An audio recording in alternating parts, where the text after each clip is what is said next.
this time. So, there we go. There we go. Oh, you finally got that second screen. Yeah, well, sort of. I'm just using a Chromebook so we can keep up with the chat. It's hard for me to keep up with you guys because you're just younger and faster and smarter than me. And then what else is it good for? That's pretty much about it. So, it says we're live. It says we're live. You might want to mute it. I'm working on that right now. I'm working on all these antics and hijinks going on. So, good morning, everybody. How's it going? We are getting the fine details worked out today of everything that we have to offer you. So welcome to Caliber Corner episode number 148. And today we've got the Firearms Accessories Buyer's Guide. And so the idea behind this is we're going to talk about some of our favorite modifications or changes or reasons not to modify or change a particular firearm. We're hopefully going to talk about several different classes of firearms and just discuss what's out there and talk about some of the options, some of the things that we've done before, what works for us and so on. And I'm glad I've got members of the panel that are here today because a lot of you guys have done a lot of modifications to your firearms and maybe share some of that gun insight and some of that gun knowledge with everybody that's out there. Just a quick reminder, today's episode is sponsored by SS Pawn in Lexington, Nebraska. Just take the exit off to Lexington, Nebraska at Interstate 80. SS Pawn's just off to the right. Stop in there, say hello to Stan, check out the selection of firearms, and SS Pawn will take care of your firearms needs. Let's see who's on the panel this morning. Let's go just off to my left. Pat Hirsch, how you doing today, brother? How's it going? Doing pretty good. Just a little groggy still this morning. It was pretty late night last night. Went and did some racing and didn't get home until 3 o'clock in the morning. So yeah, dirt track racing or what? Yes, okay, dirt track cool. racing. Nebraska. Nice. That's pretty popular out here, man. In the town that I used to live in Lexington, they do races we've know about that. They do it every Sunday night. Well, they did for like 4 months straight. So it was a very popular event for people. Cool. Oh yeah, definitely. So let's see, Pat, you got a YouTube channel out there? You got some content for people, or are you just an enthusiast? Enthusiast. I've got some stuff, and I'm editing, and I'm new to the game, so I'm trying to at least get it halfway decent before I put it out. All right, not a problem, man. That's all right. Make it look like I might know what I'm doing. So. just have fun with it. Just go live. Just go live. Just have fun with it. All right, man. I'm glad you're here. So welcome. Defense Dad in the house. Defense Dad, how's it going this morning? Oh, not too bad. Just woke up a little bit ago and trying to get some of that caffeine in me. So how's the weather out there? Here, let me look out the window and I'll tell you. Yeah. Oh man. All right. So what you been working on lately? You got some pretty high caliber, high quality content on your channel these days, buddy. I appreciate it. Yeah, no problem, man. Actually working on a review right now on the G3 versus G2C. So hopefully I have that up probably by tomorrow.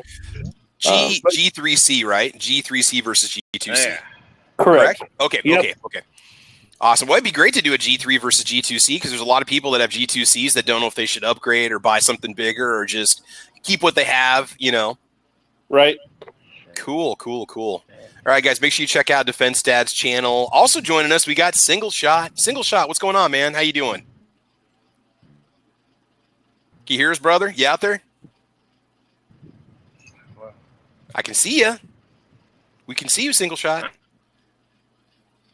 It looks like his cell signal might be dropping. Yeah, his cell signal. All right, so Single Shot, we'll come back to you in a second, buddy. All right, Squib Load in the house. Squib, how's it going, man? How you doing today? Good morning. Have you had your coffee yet, Squib? No. Okay, I'm working on cup 2. You got to catch up with me, man. Hurry up. Come on, let's go. Let's get motivated. All right, so Squib, how you doing, man? Are you hanging in there? You've been busy lately. Yeah, I'm always busy. I always got something going on. Cool. How's that trucker's tool holding up that you featured on your channel? Oh, I'll be dropping the second video on it on Thursday, and it's sitting in the truck. Can you give us some footage at some point, like actually cutting through branches and stuff like you mentioned before? Because I can see that being very useful for somebody who drives a larger vehicle, Yeah, that's in part 2. Cool. All right. Guys, make sure you check out. Yeah. Nobody will watch it, though. I've noticed anytime I do a part 1 and a part 2, part 1 gets a bunch of views, part 2, none. Okay. I don't get it. Well, okay, like on my zombie gun modification video, I've got about 2/3 of the views on part 2, and there was only a 24-hour difference in the airing time of it. But like, I commented back to you last night. I think I said that if you put a part 2 out and you delay that part 2, I mean, unless somebody's really into the series, they might not go back and they might not watch it because they didn't see part 1. You know, sometimes people don't want to take the time to go back and watch a part 1, unfortunately. But yeah, I see where you're coming from, but it's good. I mean, it's good stuff. Yeah. I put part 1 in the title, right? Mm-hmm. So somebody might go, all right, I'll, you know. They won't. Yeah. They won't. Yeah. If you don't have it right there, they're not going to go get it unless they really have an interest in it or it shows up in a search. So it's all right, man. It's all right. It's all good. All right, Squib. I appreciate you being here, buddy. All right, moving on. Sandhills shooter in the house. What you been up to, brother? Oh, we've been busy as all get out too. Mm-hmm. I'm just happy to actually get my butt up and out of bed early enough on a Saturday to come and say hi. I appreciate you being here. Do you have to work this morning? No, that's why I'm here and not on my phone. So nice. All right. Got to work tonight though. So you did a guest appearance. Am I correct about this? Just recently, somewhere? I was kind of really out of place. I made it to the big time. I'm kind of a big deal. That's good. That's good. Kind of, sort of. Just remember your friends. Well, I don't know. We'll see what comes of it. No, I got invited to be a guest on Gun Freedom Radio. So instead of me running an interview on a podcast, I actually got to get interviewed by Cheryl and Danny Todd. So that was really cool. That's cool, man. Dropped yesterday. Very nice. So yeah. All right, make sure you guys check it out on the Sandhill Shooter channel. Get over there and subscribe. Nope, that's over on the Gun Freedom Radio channel. Oh, my bad. Okay. But if you go to my channel, your channel in general, come to your channel. And look at the post that I made. I did post the link up there on YouTube and on my Facebook. Right on. Very cool. All right, let's try this again. Single shot. You with us this morning? Are you there? It keeps freezing up on you, bud. No. All right. So AWAG, what you been doing lately, man? Just trying to sell some things, try to pay for a custom rifle that I want to buy. Other than that, slowly work. With that being said, selling things, I'm also freeing up some space so that I can take less stuff with me when I go to move. Now is definitely the time to be moving any kind of firearms inventory too. Everything is pretty much hot right now, so that's definitely the time to do so. Cool. Yeah. All right. Am I back? Yeah, you are. There's a little bit of lag between your video and your audio, so if I see you talking, I'll quiet down and hear you. Single shot, what you been up to, man? Well, right now I'm headed to the office there to get ready to go. I'm traveling now. I got a bad signal through some of this area up here. That's why I'm having a trouble. Yeah. Well, I think you need to talk to Sandhills because he can get you the phone that you need to make sure that doesn't happen. Right? They're right, Sandhills? Yeah, I can do it. There you go. I was just with that lag. I was just anticipating another interview like Joe Biden had here a while back. Where are you coming from? Where are you from? I'm in Quebec, Maine. Ah, interesting. That's a little ways out there, man. A little ways out there today. Yeah. All right. And last but not least, in the words of Never Enough Ammo, the illustrious Night Strike is joining us today. Night Strike, what do you know, man? Not much. Other than, remember in 2016 when we were watching a presidential election, Travis? Yes. You remember what people said when I was pointing stuff out? Night Strike, no one cares about Maine. No, but all joking aside, on a serious note, I'm going to screen share for a second, Travis. Do it. You go right ahead. Now, is this going to mess up the chat for the rest of the day, though? Oh, I hope not. No, it'll just. So, I got more in stock. More in stock on Thursday. So if anybody wants some, come get some. It's definitely a good deal because depending on when you go online to try to find this stuff, and just for the record, if you go to Safariland and want to order CLP, they are charging. Well, first of all, you can't get I haven't seen the 4-ounce bottle on the Safariland website. They were selling 4-ounce cans for $9 and $9 shipping. Click the square mode again, Travis. There you go. How's that? Is that good? So if you want that Night Strike, where does somebody go if they want to get the GunTube lube? Store.guntube.org. Right on, man. It's good stuff. I just used it again to clean off my Makarov here. Again, I used it before I holstered it. I'm breaking in a new holster for it. So I heard that the GunTube CLP is made from equal parts liberal tears and the sweat of Night Strike's brow. Is that true? It might have a little Night Strike elbow grease in it. That's about a little bit of Night Strike from that little bit of Night Strike DNA in there from that open thumb wound from the 1911. No, that's close. That's close. All it might have is a little Night Strike elbow grease, and that's about it. Yes. So no liberals were harmed in the making of that CLP. Is that what you're saying? No, not unless you want it to. No, I ain't buying it if there's no liberals harmed in the making of it. Well, just the mere side of it makes a lot of people cringe. Well, I abhor violence as a person myself, but that doesn't mean I'm not going to defend myself when I need to. So there you go. Fair enough, man. Let's see who's joining us today. We've got Jason Stewart out there, Aaron Mortensen, E-Rock. This is my early morning crew. I'm taking attendance, by the way. Scott P79, Squibloat in the house. Now, Squib, you say $14. What? Yeah, if you go price Safariland CLP online, it's $20 delivered. Here in Lincoln, Defense said, I don't know about you. I can't find CLP anywhere. They're sold out, and the only couple places that actually carry it are sold out. Quite honestly, I haven't looked because I have plenty. Every time I've looked, it's been sold out. You just from looking at Shields and looking at Walmart and stuff like that. But let's see who else is out there. We've got Patriot in the Dark in the house, Kendrick 98, Defense Dad's out there and over here, gun toting pacifist. Brian Mulligan, G Webbs is out there, Calaveras 32 Special, and Ryan Brown. Ooh, Tahuya Baran Girl is out there. Here. All right, I got you counted here, buddy. So we're talking. Here's the thing. You might not be able to get the firearms that you want right now.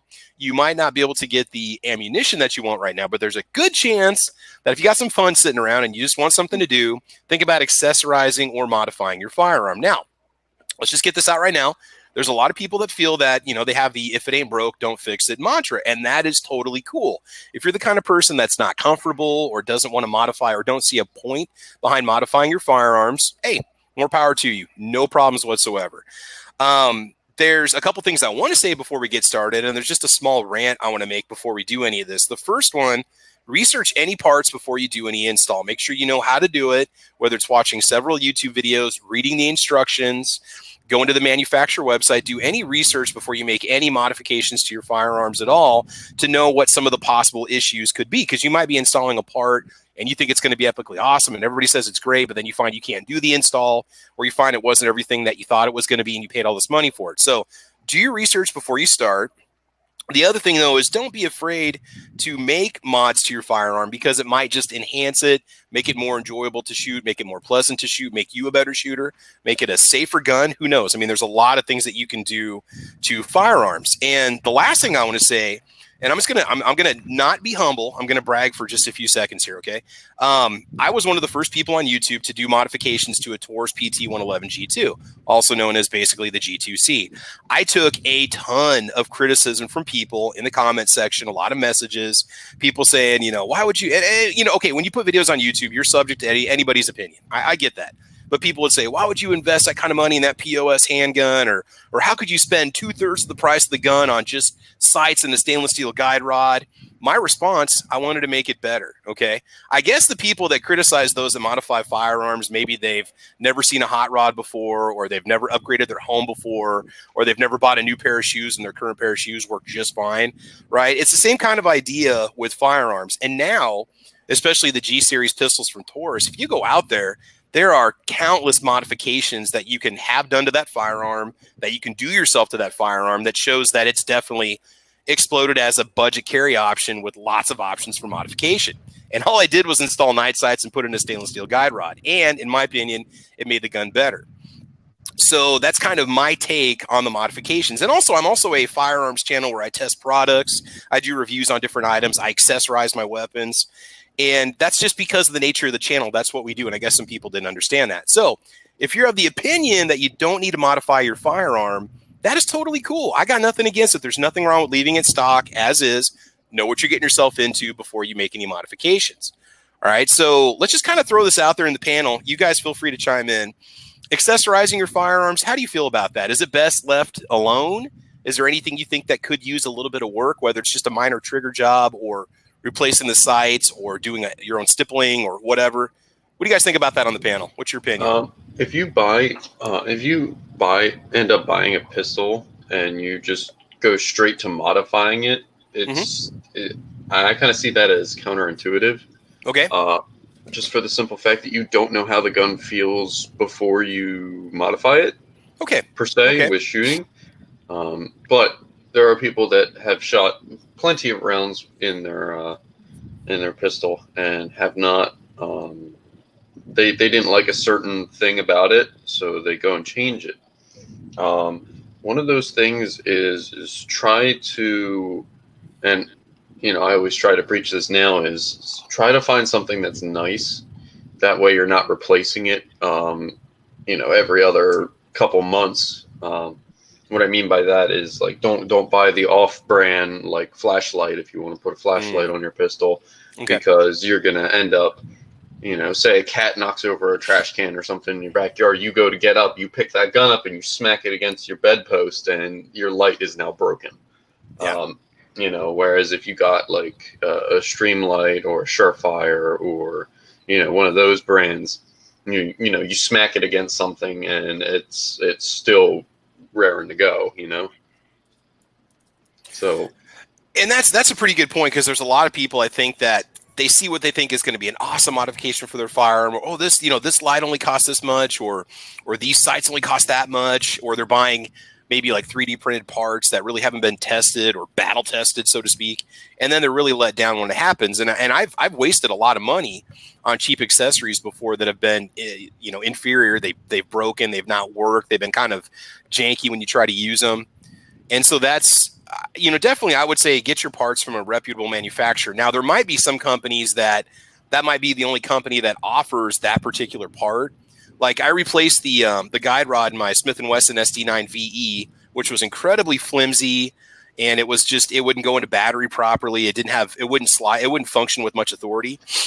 And I replaced that with like an NZD or NDZ Performance stainless steel guide rod spring combo with the same pound weight as the factory.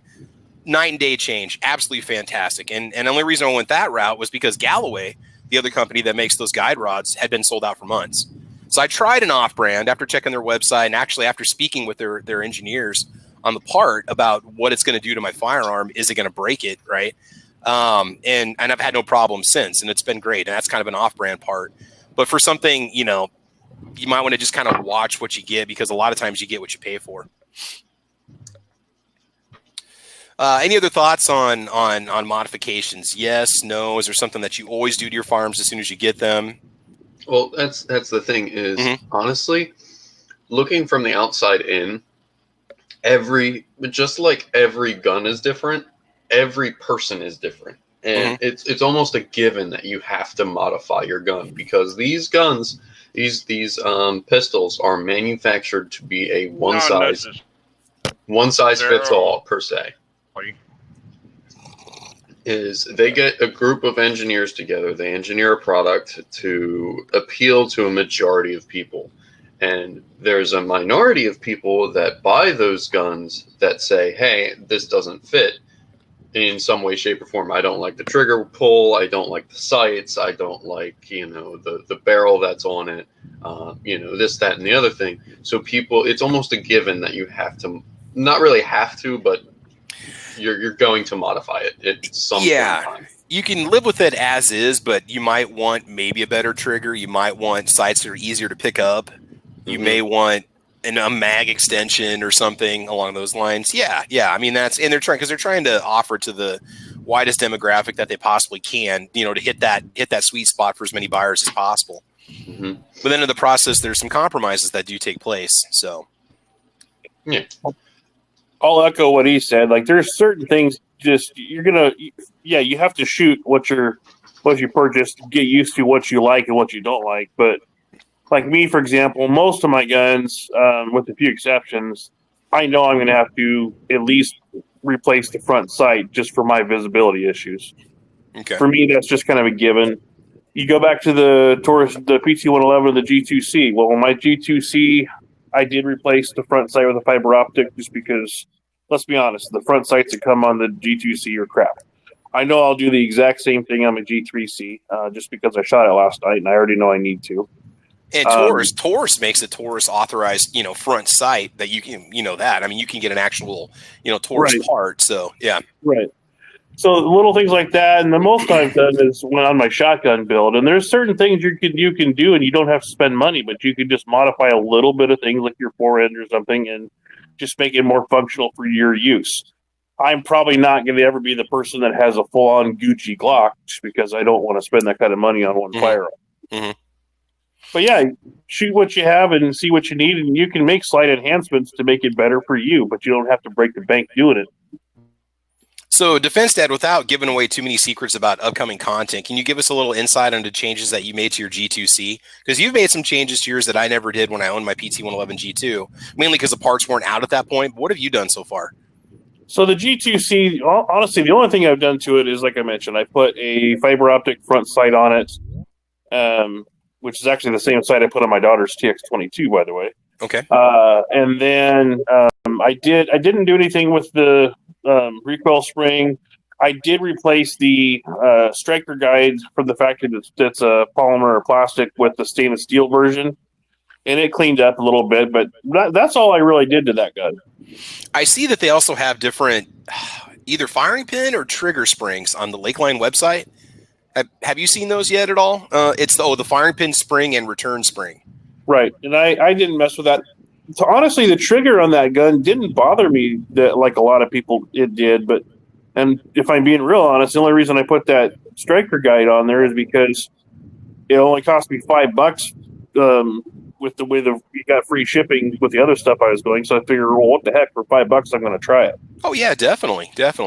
And there's several companies now that offer trigger upgrades. Well, if you want to call it an upgrade, or different triggers, we'll say, for the G2C and the PT-111 G2. The issue I always had with mine is on the blade, the dingus that's on the trigger, that little safety blade. If it's not pulled back flush and flat into the trigger, if there's any angle pressure put on it, you'd get this false wall. The trigger would catch. It would be notchy. And then, so did you ever notice that at all? Like you could actually kind of manipulate it to make it go before it hit that brake. It was almost like you had two brakes, like two walls before the gun would actually fire. Well, it was. Even though it's striker fire, that gun is designed to have restrike capability, and I think that has to do with the single action, double action. There's a noticeable second brake. That did go away for the most part with that guy. That stainless steel. Mine looked like something was catching inside the frame, like it physically was bending and catching in the frame when you pull the trigger. So that's why it always kind of drove me nuts. And it wouldn't happen if you were completely flush on the trigger with the trigger pull. If you kept your finger equal pressure across the trigger face, it wouldn't do it. So that was just kind of one thing that kind of bugged me about that pistol. Yeah, a tip with that, you only get that on the first pull. The short reset on your follow-up shots, you don't get that. Mm-hmm. But yeah, that's noticeable, and you do have to be straight on with it. Yeah. The new trigger on the G3C is heads and tails above that. Oh yeah. Did I tell you it's very similar to a Glock, isn't it? Well, don't tell me that. Well, I mean, the way that it feels and the way that it breaks and the way that, I mean, and I'm not saying that's good or bad. I'm just saying it's a trigger that a lot of people are familiar with, that a lot of people are maybe comfortable with as a starting point. Yeah, it's just much smoother. It's got a much cleaner break. It's just, I can't keep saying it. It's just better. Now, I did receive, just to be transparent with you guys, I did receive several examples of the Handle It grips overwraps, and I put that one on my my Ruger EC9S. Those are nice because you don't have to do any permanent damage to the grip on your pistol when you put those Talon grips that you can get, or whatever they call them, like a skateboard tape modification. Those are nice because it just leaves a little residue that you can just clean off. But I mean, on a pistol like the EC9S, there's very little aggressive texture on the front and rear backstrap of that pistol. So it's, in my opinion, if you got sweaty hands or you're taking lots of shots, it's hard to maintain control of the pistol no matter how tight your grip. You've got this slipping that's happening in your hands every time you pull the trigger. And so those little overwraps are really nice to have too. Heck, even like a Hogue, overmolded wrap or whatever is nice to add to a pistol if you need to add a little more real estate to the weapon. Yeah, I've put those on several guns as well. Just because, some of them just don't have enough grip for my hands. Yeah. Nice Strike. What about you? Have you done any modifications to any of your firearms? Have you ever done anything to any of your pistols at all? Have you changed anything or swapped anything out?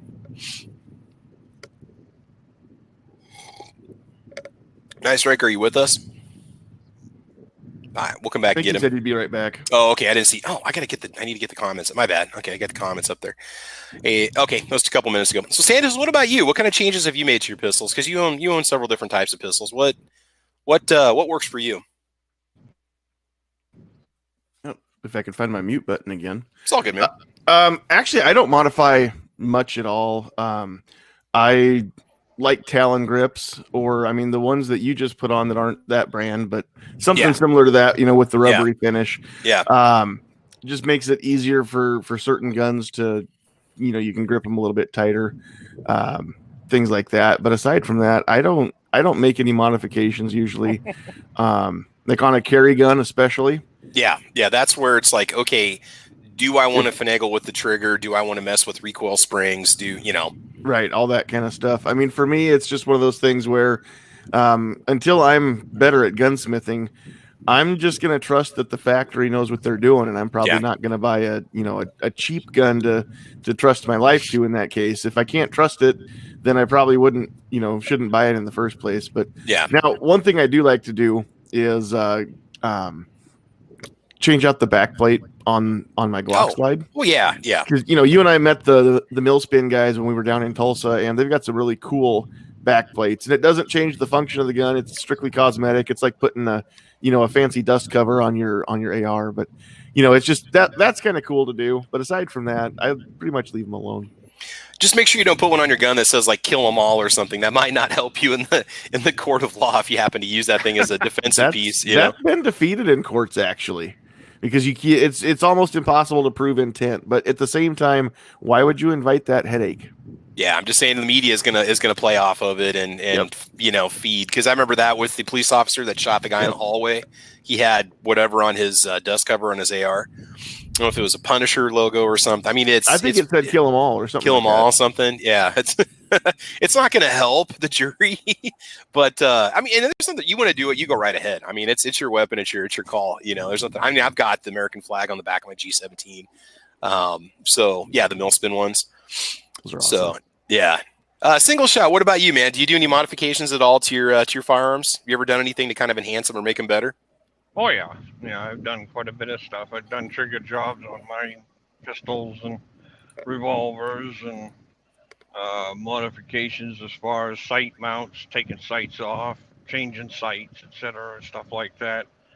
And I'll do a little bit of the minor stuff. I haven't got a small bench lathe, so I can't make small pins and stuff like that yet, but I'm going to have one eventually.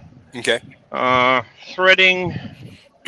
Of course, it's like some of the other fellows I mentioned. I'll take and buy a baseline weapon, and then I'll work with that and see what I can do to change things on it to better my usage of it. I've done that with a few of them. If any of you guys have seen my last videos there with that 40 and the 357, that was a pretty good modification there. To take the sights off that revolver, and I used a mount system that was made by a fellow by the last name of Wyand out of Pennsylvania, and it replaces it with a rib that you can mount a scope on or a red dot sight. And I've got a red dot sight sitting on top of that right now. It shoots excellent. As I've done a trigger job on it and everything else, 25 yards. I had about an inch group with 357 Magnums. So wow. I was pretty impressed with that. That shoots well. I hunt with that pistol occasionally as well. So. And when it comes to revolvers, you might think that you're going to be limited on modifications or options, but I guarantee if you've got a popular line of revolver, there's somebody out there that makes springs, that makes triggers, that makes maybe forged parts, that makes sight mounts. If it's removable, it's doable basically with revolvers, right? Oh yeah. And they've got grip panels for them and stuff like that you can change. And I've got a Ruger Mark II that it's got a 10.5-inch stainless barrel on it, bull barrel. It has a B-square mount that's similar to that one there that I've got on the revolver, and it slides right over the whole receiver, upper receiver on that pistol. I've got a red dot sitting on top of that. That's my soda can plinking gun there. It is very accurate to 75 yards, and it's very easy to take a soda can and pop it 2 or 3 times with that pistol. Oh yeah. Well, and I want to talk. I know you're talking about the Mark series. That we'll get to the 1022s here in a little bit because Defense Dad, I'm going to draw on you for that one. But what you guys saw at the range with that Ruger 1022 that was out there that day. Oh yeah, the guy had 3 of them actually. Okay, so on the pistol front, I mean, yeah, if you look around out there, what I really like is a lot of these aftermarket companies that are coming out now making the threaded barrels for a lot of your popular pistols. I know Bear Creek makes one for Glock. What doesn't Wolf make replacement barrels? A lot of companies are making threaded options now. So if you want to do a suppressor down the road, you don't have to go buy another pistol or maybe spend as much as the factory part, although I would recommend getting a factory replacement barrel anytime you can. It's cool that there's companies that are making that option for you. I mean, the crazy thing is if there's any kind of demand or any kind of option to swap out a part on your handgun or make any modifications to it, there's a pretty good chance if it's a popular type of firearm or style or model that there's going to be hop-up parts for it that are out there. I mean, I look at the the RMR mount industry that's just exploded where people will machine out your slides for you. I had a cousin that had that done with one of his CZs. He had it milled out so he could put a red dot on top of it. And I mean, really, it's you're pretty much just limited by your budget. I mean, in my opinion, nothing wrong with modifying it if you want to, but I'll tell you right now, my bedside guns and my carry weapon, other than that little handle it grips, sticky grip that I put on mine, they're unmodified. I just leave them as is.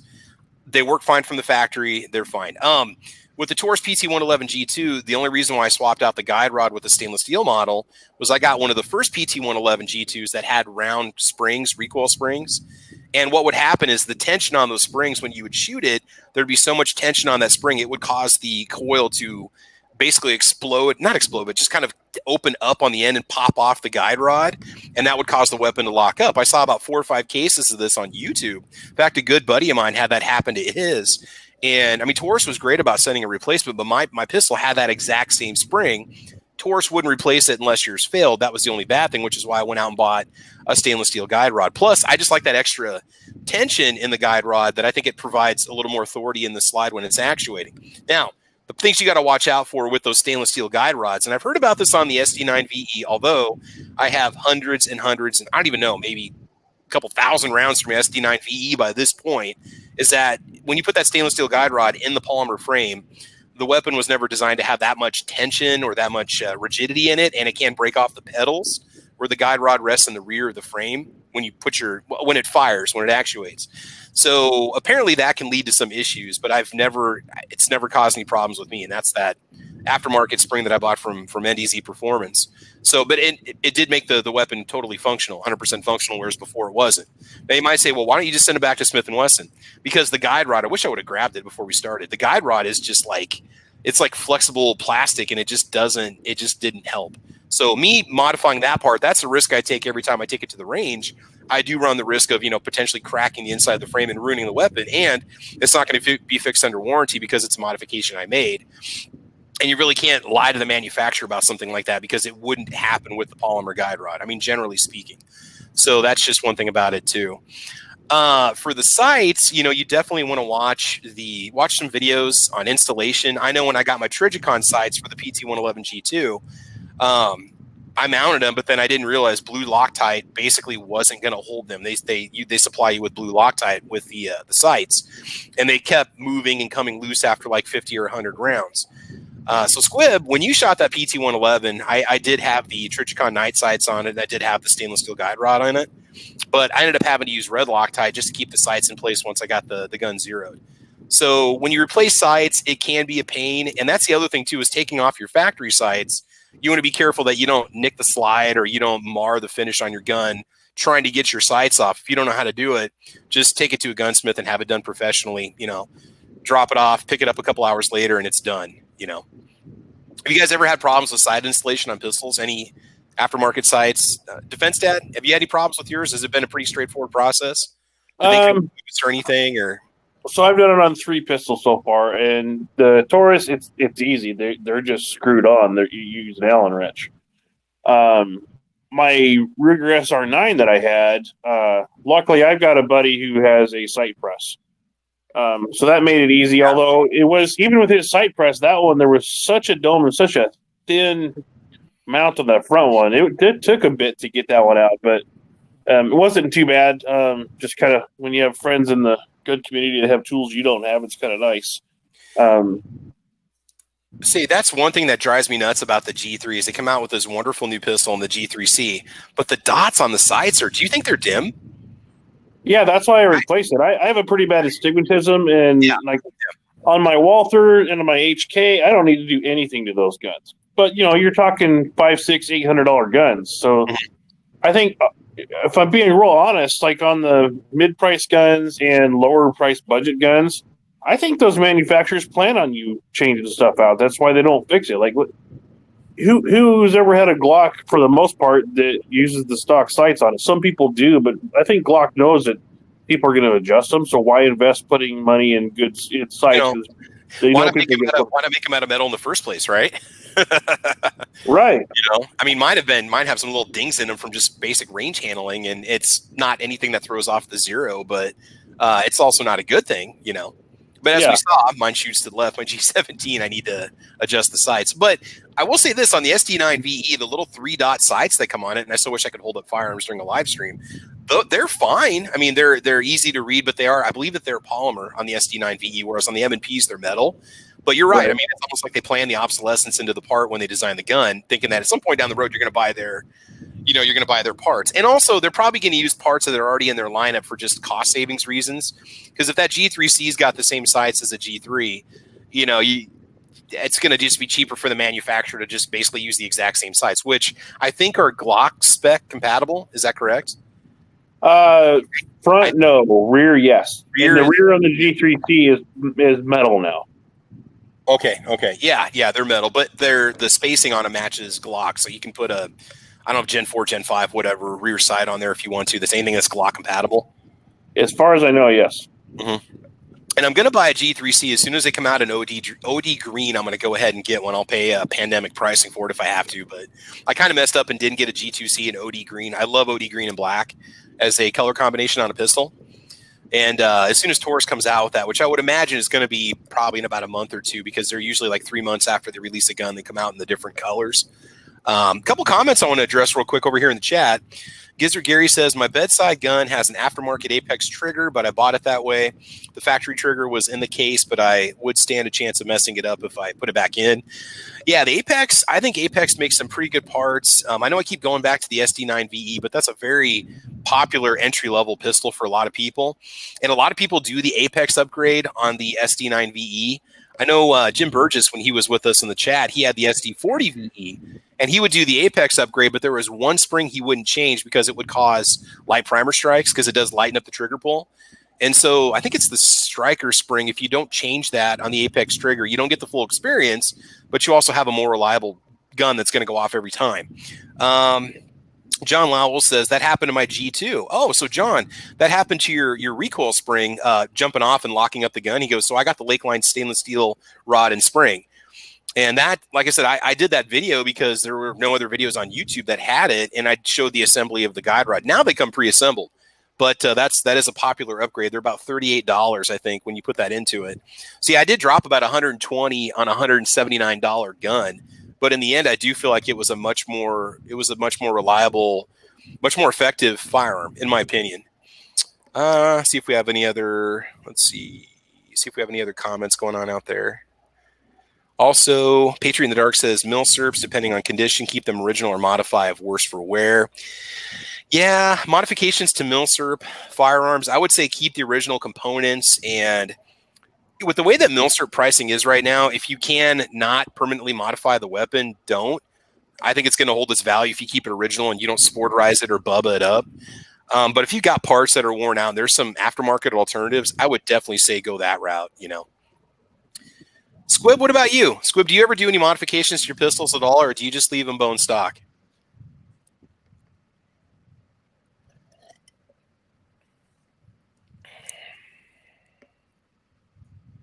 Squib, are you with us? No? Okay, we'll catch got you when we can. There you go. Oh, for some reason the audio is not coming through. All right, no problems. All right, so again, when you go out there and you're looking at, companies like Apex, Apex makes great, Wolf makes great springs, Apex makes great triggers. I think that Wolf also makes barrels, if I'm not mistaken. Do some research, especially if you're going to send off your pistol for some sort of an RMR or an optics cut. Make sure the company is reputable. You want to definitely check the reviews on it. Don't base everything off the reviews, but do some research before you send your slide off to get it hacked if you're going to go that route. And I think you definitely have a lot of options out there for pistols. And like I said, don't be afraid to try these things and know that most of the time you're going to be able to bring the gun back to how it was before if you don't make any kind of permanent modifications. So let's move on to the AR-15. All right, so as is, in my opinion, your box stock M4gery or M4 type AR-15 with its standard furniture is fine, is perfectly effective. But yet for some reason I seem to do a Magpul modification to just about every AR that I've ever bought, whether it's the pistol grip or the stock or the trigger guard.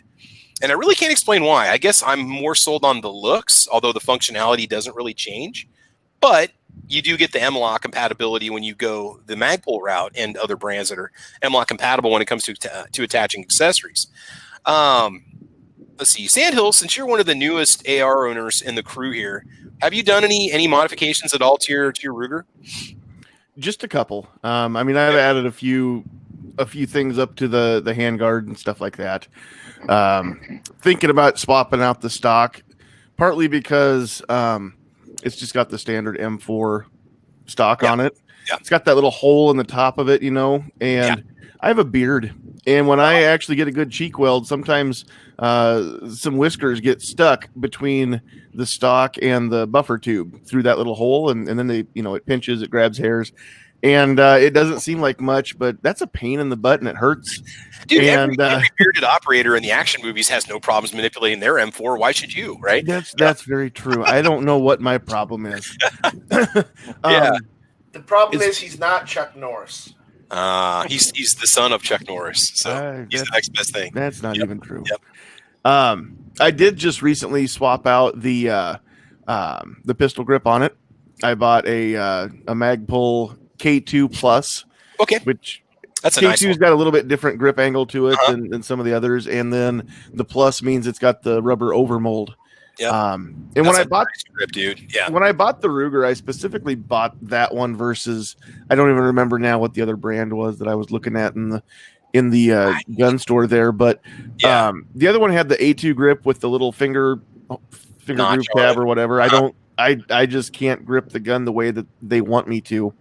One of my fingers wants to go right where that is. So I specifically bought the Ruger because it didn't have that. But it's just got just a normal hard plastic pistol grip, and it was fine. But I just kind of wondered, hey, what would happen if I had one that was a little bit over molded and maybe just a little bit easier to hold on to. So I think they add a storage compartment in the bottom too, right? Did yours come with a little plug for the pistol grip, so you could put a bottle of oil in there if you wanted to? It's got just a bare plug for it. You can get the little inserts. Yep. You can get an insert that'll hold an oil bottle, or an insert that'll hold a couple batteries, or one that'll hold a firing pin. So that's kind of cool. Yeah, they do. Actually, you can get one that holds, I think, a bolt and a firing pin. Oh wow! If I'm not mistaken, I think it'll take both. So you've got those with you. So yeah, that's kind of cool too. And those they're anywhere between $10 and $20, no matter where you find them, for those little inserts to carry stuff with you. But I'm actually looking at the stock that Defense Dad's got on the one that he built. Just because it's got a little bit different contour to it. Angle. It's like a kind of a trapezoid, not trapezoid, whatever, like a pyramid style design. A little bit wider there at the top, and maybe a little bit more conducive to comfortable shooting. So aside from that, mine didn't come with sights, so I put some M-Bus sights on it. I put a red dot on it. Now I've got a sling on it. I take that back. I also put the angled foregrip on it. That's one thing you got to remember about your sights. When you get your AR-15 sights, I've had really good luck with UTG low profile flip ups. Now, UTG is based out of the U.S. The sights themselves are made in China, if I'm not mistaken. But I think UTG has an American-produced line of irons that you can buy. And what I like about those is they're durable. They hold zero. They're $50 for a set. I'm not opposed to the Magpul Embo sights. I put them on many firearms. You got to watch out. You know, if you guys buy your first AR-15s, if you don't have a fixed front sight, you've got just a gas block. And most of us already know this. If you put a polymer sight on the front, you risk melting that front sight. Especially if you buy something that's a cheap knockoff or an off-brand sight. In fact, I bought a little $5 set of knockoff Magpul sights on Wish.com. Not only do they not really look the same as the Embo sights, they were close, but you could tell the differences. After mounting them and taking them off on a couple different rifles, when you turn the tension screw to mount them, they would actually can't. They would move under tension because the plastic was such a low quality. It wouldn't stay fixed to zero. So I would just say get yourself a decent set of sights. I've also purchased flip-up iron sights from Midwest Industries. So if you have yourself a AR-15 that has a low-profile front gas block that's not in line with the top receiver, you're going to have to get yourself a different front sight that's designed for the lower profile gas block, because it's not going to be in alignment with your rear sight. If you go the iron sight route, you're actually going to be shooting, it's going to be like 1/8 of an inch lower, and that's going to cause issues with elevation. So you might have to drop some serious change on a good set of iron sights, but if you buy a good set once, they should last. Also depends on how your gun's set up, though. Mine came with a free float handguard, so my front sight is way out in front of my gas block. Is yours? Oh, okay. Is yours okay? You don't have a fixed front A2 sight on the front? Nope. You don't. Okay. Nope. It was heat off the barrel though, which is something you'd have to watch out for. Yeah, and it sure could, but I don't think it's not as bad as having it right on top of the gas. I tell you what, if I'm shooting enough volume that my barrel gets hot enough to melt my front sight, then I've probably got bigger problems. Like right now, I'm going to run out of ammo before that happens. Yeah. And I love the standard handguard. I think they're great, and you can get accessories that will mount right in it. I mean, those little barrel style front handguards are very comfortable. I really like them on AR pistols because you've got there's a lot of real estate to grab onto there, and they're very comfortable to shoot with, and they do dissipate heat fairly well as long as they've got the metal lining inside of them. So there's nothing wrong with stock AR furniture, but give a different brand a try. MFT, Mission First Tactical, makes great furniture. I love their minimalist stock. Those are really cool. Lancer makes some really nice AR furniture. I haven't really had a lot of experience with other brands other than what's come on the gun before. Most of my ARs are Bear Creek, so they have their own style of front handguard, which I'm not a big fan of because the way that they angle out, it's almost impossible to put a suppressor on the front of your weapon unless you modify the handguard or put a shorter handguard on there, because like the front blades of the handguard go to the front of the threads. So unless you get a suppressor that's going to fit inside the handguard, which probably isn't going to work, you're going to have some problems. So Defense Dad, what about you? Talking about you purchased one of my uppers, so you've got the upper that has how have those iron sights worked for you so far? Because you've got the UTG low profiles on there. They're okay. I'm going to swap them out. I use my other AR that I built. I prefer the HK style. It's got more of a ring on the front. For me, it's easier to focus. Yeah. But they're not bad. They're solid. I just like the style. It's just a personal preference. Sure. And back to like the A2 front sight. I shot one of those this weekend for the first time, and I really was accurate with those. I like those. But yeah, I'll go to more of the HK style on the pistol upper that I bought. I know after dropping $650 on my DPMS Oracle like 6 years ago, and then having to drop another $100 on sights alone, I'm like, okay, this is nuts. My next AR is just gonna have a fixed front sight. I think all of not all of them do. My AR pistol's got the flip up sights on it, but yeah. Let's see what's going on in the chat real quick. I'm trying not to ignore you guys. Jason Stewart says, I watched videos and builds for months before I got my first AR. Same here, dude. Swapped everything as soon as I got it. No problems or issues. Yeah. Let's see here. Philo says, Sandhills, it saved my range day more than once. Throw a battery in there too. Oh, Philo says, I keep the wrench tools for my optic and my grip. That's a good one. Especially those little Allen keys, or if you have like a special hex screw. And a lot of times, like even like a company like Magpul, they're going to give you kind of a weird size hex wrench or screw that you're going to have to try to use to mount your hardware, and it might cause some issues. What else do we have here? Philo says the AR is so easy to modify, it's hard not to. Yeah, that's part of the problem. It's like, well, the furniture's on sale, right? Let's just go ahead and get a handguard. Let's just go ahead and get a grip. Let's just go ahead and get a stock. John Lowell says the only thing I do to every AR is to get a more vertical style grip, either Magpul or BCM. Yeah, BCM makes some really nice parts too. I've got one of their charging handles, and that's the other thing too. If you're going to upgrade your charging handle, something to think about. And this came up in a conversation about ARs a while ago. Is if you like the ambidextrous charging handle, if you have a big charging handle, like with lots of real estate on it to charge the weapon, just bear in mind that could get caught on things if you ever need to use it, especially if you're using it for like home defense. It could get caught on clothing. It could get caught on whatever. So be kind of careful with that. And there's nothing wrong with a mil-spec charging handle as is. Me, I guess just for ease of range use, I've always been a big fan of the ambidextrous charging handles. And I did a video for another charging handle that I bought off of wish.com that was basically a clone of, I don't know if it was a Raptor charging handle or what it was. But there are people that bought them that complained and said that the pins would snap on it after so many uses at the range. The Raptor one, mine was fine. And in fact, it's on an AR pistol that my dad has, and he's never had problems with it. But you could swap that pin out and put a mil-spec pin in there for the charging handle, both sides. You could put 2 pins in, and then you're good to go. And you're getting it for, quarter of the cost of the real thing. But you're also buying an inexpensive, Chinese-made part that could fail. So, well, what about? Go ahead. I was just going to say, you can run into some of those aftermarket charging handles can run into your stock too. So depending how thick it is. Yeah. Like my stock, they recommend nothing more than a mil spec because it's a little thicker molded on the polymer on top. So that aftermarket one might not be able to let you fully charge the firearm. So they claim to be mil spec, but they're not made to the correct tolerances that they're supposed to. Just a millimeter or two can throw off the part. So it's not going to work. Yeah, I do like the BCM charging handles. I've had real good luck with those. They're expensive. I think I paid about $80 for my Ambi. I've got the VTOL 2 or whatever it's called. It's like the mod something or another with the 2 finger pieces that you can grab onto on the charging handle, and it's run really well too. Squid, you're back. Let's ask you: Do you do any modifications to your ARs when you build them? Do you just keep them bone stock, or what works for you?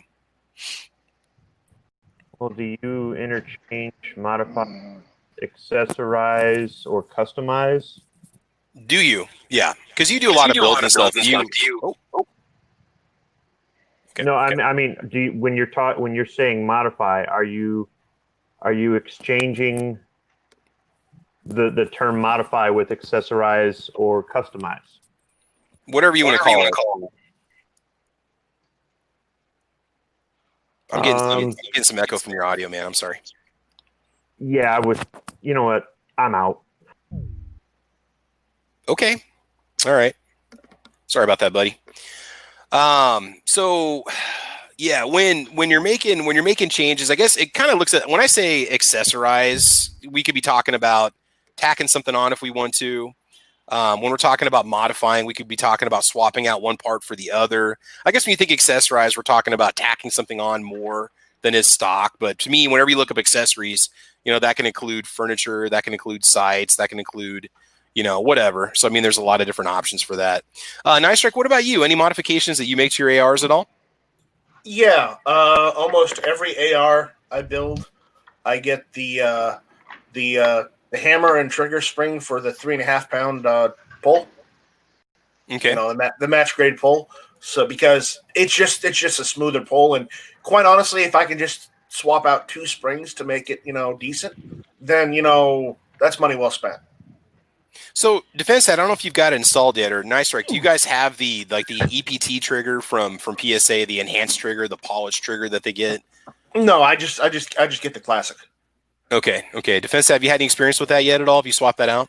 I haven't swapped it out yet. I do have the Strike Industries version on my other AR, and I'm actually kind of questioning. I think when you're on this subject, I was going to talk. You kind of decide what you're going to shoot in your AR, because now I'm kind of thinking on that pistol. I know I'm probably going to shoot steel case ammo with the harder primers.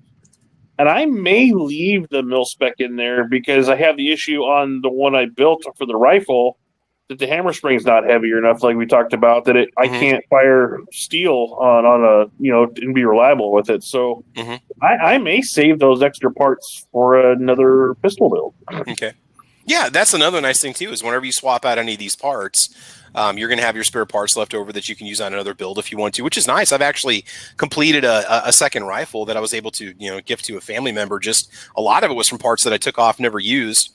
Bought a strip lower, installed the parts, and had, already had a stock, already had the hand guard, already had, the trigger guard. And, the trigger was already there, just had to buy the parts that I needed to complete the lower build. So that's another nice thing about the AR. When you start swapping out the parts, keep your original parts, because you can, well, for one thing, they'll come in handy if you ever have any issues down the road. The other thing I want to talk about are these enhanced firing pins, since we're talking, AR platform. If you get a 762 by 39 upper, you can run into issues, depending on the company that makes the upper. You can run into issues where your firing pin might not work on hard primer steel case ammo like Tula. And I talked to Bear Creek Arsenal about this, because my Bear Creek 762 by 39 upper wouldn't cycle Tula. And that was the only ammo was having trouble with, but it would run the Wolf. It would run any of the high quality American made brass ammo that I bought for it. It would shoot the PPU. It would shoot the Winchester that I ran through, which is pricey. It's about $1 a round, 75 cents a round, if especially these days. And when I contacted them, they said that they just use a mil-spec firing pin, and you may have to use a heavier weight spring, which I kind of wish that they would do something so that doesn't happen, but they're trying to follow the mil-spec formula as much as possible, which is kind of funny, because 762 by 39 AR pattern uppers aren't necessarily there. I don't know if there's really a mil spec out there for them. They just need to function. They're kind of their own proprietary bolt design and so on. But after I bought that Black Rifle Arms enhanced firing pin, I had a lot less issues. Now, I'm not trying to brand drop, but I'm just trying to tell you stuff that's worked for me, and I had no trouble cycling. So, Defense Head, what was your experience with that firing pin? It's worked fine. Yeah, I haven't had any issues with that with the pistol lower. With my other lower, I did. And I was just trying to chat with Squib. I think when we were talking to him, I think I could be wrong. I'm not trying to speak for him, but I think he was trying to clarify if you're asking, are you talking buying an AR and modifying, or the difference between building one? Because there's Sandhills. He bought one. He can modify it. Whereas if you're building one, you're more accessorizing the way you need. I think that's kind of where Squib was going. Mm-hmm. The enhanced firing pins, I contacted the company about them. By the way, I've noticed that companies that make accessories, my experience, they've always been really good with answering your questions. Within a day or two, I've gotten responses. I've gotten responses from the smaller companies, but I've asked 6-hour questions on their customer service email, and they've never responded back. But like Taurus has responded back with a personalized email that actually answered from another human being. That gave me a number I could call if I had a technical question. Black Rifle Arms contacted me back. Bear Creek Arsenal contacted me back. So when you're thinking about these accessories, if you have questions, do ask, because it is your money. What it is with the enhanced firing pins, when I took the calipers to mine, I thought that the pin was longer. It's not. It's that first cut in the firing pin. They just go back just a fraction of a millimeter, which allows the firing pin to penetrate a little bit further, which allows it to have a better strike on those hard primers. So they designed those firing pins with the 762 by 39 owner in mind. That's going to be running these hard primer, steel case ammo types through their upper. And I mean, for like $10, I mean, it was like a night and day change, because I'd read, people were saying, hey, you might have to upgrade the spring, you might have to upgrade the firing pin. So when I bought that upper, going into it, I knew that it could possibly cause some issues with certain types of ammo. It was kind of funny though that the Wolf, which is Russian made, would cycle just fine, and the Tula would not. So I think it just speaks a lot about the actual primer quality that they're using, or the hardness of the primer itself. Let's see, Pat, you're with us here, Pat. Pat, you still with us, buddy? Yeah, I'm still here this morning. Yep. Have you made any modifications at all to your firearms? Have you done anything to switch parts out, or have you ever had any good luck, or do you just keep them bone stock? I've kind of been all over the map as far as triggers and grips and lights and firing pins and springs and stuff. If I see a potential problem in anything, or even a potential problem in comfort on a firearm that I just don't like after I've handled the firearm, I say by all means modify it. Okay. The thing that I would say on the milsurp end of it, and I'll echo what you said, if it's in good shape, I don't believe in tearing them down and bubbaing it. Yeah. But if unless you want to do it as like a fun project, or you kind of know what you're getting yourself into, right? Right.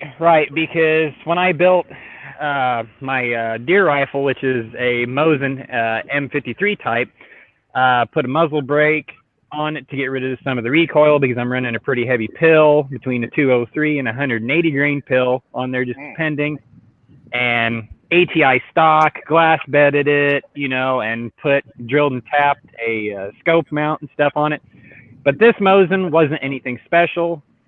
The wood stock was junk when I got it. Mm-hmm. But when I plugged the barrel and everything, the barrel was still in good shape. The bolt was still in good shape. So it's like, yeah, this is definitely a donor to turn into a deer rifle. So, yeah. So, yeah, if I see something needs something, then I just modify it. So here's an example. My cousin just sent me this photo right now. This is his CZ SP01. So I'm not handling a firearm. I'm handling a photo of a firearm. He sent his pistol off to Primary Machine, and there you go. He had an RMR cut put in the slide. He said it took a couple of weeks only. He's actually chiming in right now. And so he got his optic up on the top there, and he does have a high rear iron sight on there. And so it does co-witness with the dots, if I'm not mistaken, or he's able to use the irons as a backup if he needs to. So, I mean, pretty much these days, the world is your oyster. So that was Primary Machine is the company that did that, and he's been very happy with it. And actually, I think I had a chance to shoot it, and it was pretty slick. I didn't even realize that CZ doesn't make it like that out of the factory, or maybe they do and you got to pay more. So, or they just don't. So, yeah, when you do these modifications, and he did his research before he decided to send that off and, make sure the company does quality work. AWAG, this is where I'm going to drop one on you. You with us? Yep, I'm here. All right. Aftermarket triggers for ARs, AWAG. What do you think about this? Geisley triggers, is it worth dropping 150, 200, 350? What do you think about that? Oh, geez. Yes and no. Question. Yes and no. Yeah. If you honestly want the rifle to perform, by all means, buy the $200, the super single stage that they have, or the DMR trigger that they have. They're incredible triggers. They're very light. They're very consistent. Now, what would you say to the person that says, yeah, but with my iron sights and my mil-spec trigger, I can do a 1-inch group with irons at 50 yards, or an 1.25 inch group at 50 yards with match ammo. I don't need an upgraded trigger. What's the difference going to be between mil-spec and the aftermarket trigger for somebody who doesn't know? I know. I've experienced it, and I love a 2-stage trigger on an AR, but that's just my opinion. What do you think? So your biggest thing with trigger weights is what people don't understand is, yes, it's a mechanical interface between two essentially sliding pieces of metal, but these expensive triggers, you're buying consistency. You're buying, most of the time your trigger pull will be between, let's just say you buy a 3-pound trigger. That trigger pull it could be 2.9 pounds. It could be 3.4 pounds, with these expensive triggers that come all together with the springs, with the trigger, with everything, you're buying something that is 2.99 pounds or 2.99 pounds to 3.01 pounds. Yeah. And so when we're talking precision shooting, if anybody's ever sat on the bench and pulled the trigger, if you're really focused on what you're doing, you can feel the rifle move under the weight of the trigger while you're pulling back on it. You can actually see that. You might not realize that maybe you haven't paid enough attention, not you, AWAG, but anybody watching. When you're benched and you've got that AR, you pull back, you can really start to see how that just minor little modification. And for accuracy guys, I mean, that could be a big deal. That could be the difference between winning and not. If you're doing a 1,000-yard shoot or 500 or 600-yard shoot, Yeah, and also these triggers are also, they're durable. They're, you can literally throw your AR in like a sand pile or something, and these triggers will still perform to their, I mean, albeit different limit, but they'll still be as consistent. And in my opinion, they should, for paying, half the price of your AR and the trigger. Say you get a $600 AR and a $300 trigger, you would expect it to perform. You'd also expect a good warranty and good customer service. Yeah. Especially because, and the thing is, if you buy into it, a lot of these companies know you're going to be a customer for life. You might continue buying that. That might just be like me with Magpul. Some people hate Magpul. It's just a normal thing. Anytime I get an AR, I just automatically either buy it manufactured with the Magpul furniture on it, or I just swap it out because I like the brand. I like the company. I like what they represent. There's a whole package that keeps me as a consistent customer with Magpul products. And if you hate Magpul, fine. That's fine. There's nothing wrong with that. But I'm just saying that there's a certain level, and the few times I've had to use Magpul customer service, it's been stellar. I've never had an issue. So, I mean, that they've got me hooked as a customer for life unless their quality goes down or their political stance changes. But the same thing with these triggers, right? Once you buy into it, once you get a Geisley, they know you're probably going to buy another one because, well, you like what you're getting. Yeah. And another thing with triggers is most people are like, oh, well, if you just buy lighter weight springs and this, that, it'll get your pull weight down. And then other people will say, well, that decreases, your reliability with military primers. Personally, I have not seen that because I bought the lighter weight springs from JP Enterprises. They're like it's like a 3.5 pound spring. And I use a standard nickel coated mil-spec trigger group in my AR. I don't have that AR anymore. I just sold it a couple of days ago. But I had no issues shooting military loads with that rifle ever, and I've put thousands of rounds through that rifle. Yeah. Let's see. Nice Strike, what about you? Have you done? No, you said you haven't done any modifications to the trigger at all. No, I just do. I don't polish them too much because when I buy them, I buy the ones that are already polished. Yeah. So, okay. Well, that's what I'm talking about. You buy the EP triggers already. Okay. I guess I do.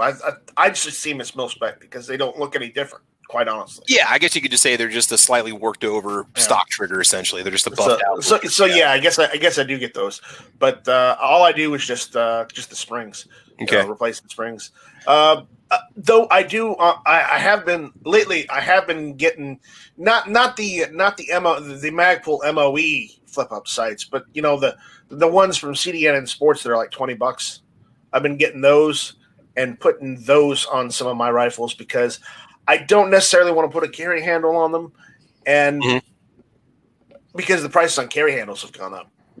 And they were already $50 on up. Yeah. If you want an old mil-spec one, or unless you want to get like an NC Star or something, which might not hold zero, might not be built to spec. It might look like it, but it doesn't perform like it. So I've been getting the Magpul, the knockoff flip up sights, and they work fine. All I'm using is the rear one because I have almost every upper I have has the front sight base. Mm-hmm. So there's no point in buying the front part, but I have to because they come in a set. But anyways, on some of my on a few of my rifles, I do have some quad rails. So I do have a couple of the I've got one of the foregrip, the vertical foregrip that has you press the button and the deploys the bipod. Deploys the bipod. Yeah, I got one of those. I've also got a ridiculous laser light on it too. Got the Mall Ninja going on. You got the flashlight and the laser combo. I got the Mall Ninja going on that one, and I've got that red dot you sent me on that rifle too. Well, here's the thing. We can call it Mall Ninja, but if the parts work and they do what they're supposed to do, why wouldn't you want that tactical advantage in a true SHTF situation or a home defense situation? And by the way, that red dot still holds 0. Nice. There you go. So, Defense Dad, I have an idea for a video for you. I would love for you to make it. I'll put you on the spot here. I'd love for you to make a video before versus after the EPT trigger install and try to do some accuracy testing and just overall trigger feel, because I want to know if it's worth paying the premium, because every time I buy a complete lower from a company, if it's got an enhanced trigger option, I'm taking it and I'm paying extra for it. I'd like to know if you really notice a difference. Like do like 20 rounds or whatever you want to spend out of your stockpile. Maybe do some basic accuracy testing, 25 yards, and tell us if you notice a big difference in it and see if there's any functionality difference either? Well, here's the deal. If I build that identical upper with the EPT, then I can do a side-by-side comparison. This is true. Well, now you have an excuse. And I do. So I will say, though, so again, the lower that I have is for the pistol is just the basic mil spec, as you know. Mm-hmm. But I do have the enhanced one in my other and there's a noticeable difference in it. But if I'm being honest, like we're going back to like expensive triggers and stuff. So it depends on what you're using it for. First of all, I work weekends, so I'm not going to be doing competitions, that sort of thing. I built mine for home defense, and also, just to have plink with it, have fun at the range. But so I'm not going to go spend $200-300 on a trigger on an AR that I spent $450 building. So I think when you're talking those triggers, you got to figure out what your purpose for it. If you're going to shoot crap ammo and just want it reliable, that's different than, like, say, my buddy who participates in 1,000-yard shooting competitions. Mm-hmm. But also, I'm going to play devil's advocate to that, is also, how much is your life worth? Are you going to actually be able to depend upon that cheap trigger to make sure that gun goes bang every single time? Well, no, that's true, but this is the one we're talking about is factory built from PSA, so it's what it's supposed to be, and I've had no issues with it, at least so far. And I've only got about 500 rounds through it so far, but I've had no problems with it whatsoever, nor have I with the rifle that I built. So by the way, so if we're talking triggers, my same buddy who competes in those 1,000-yard competitions, he uses an $85 trigger from LaRue. Oh, okay. Factory springs? It's just whatever kit it comes with it. He does the double stage, and he just absolutely loves that trigger. And I think Colt makes a spring kit, right? There's like a Target spring kit or performance spring kit you can get that's pretty inexpensive that it replaces all of your stock springs, and it's supposed to be an improvement. Nice Rick, I think you told me about that, didn't you?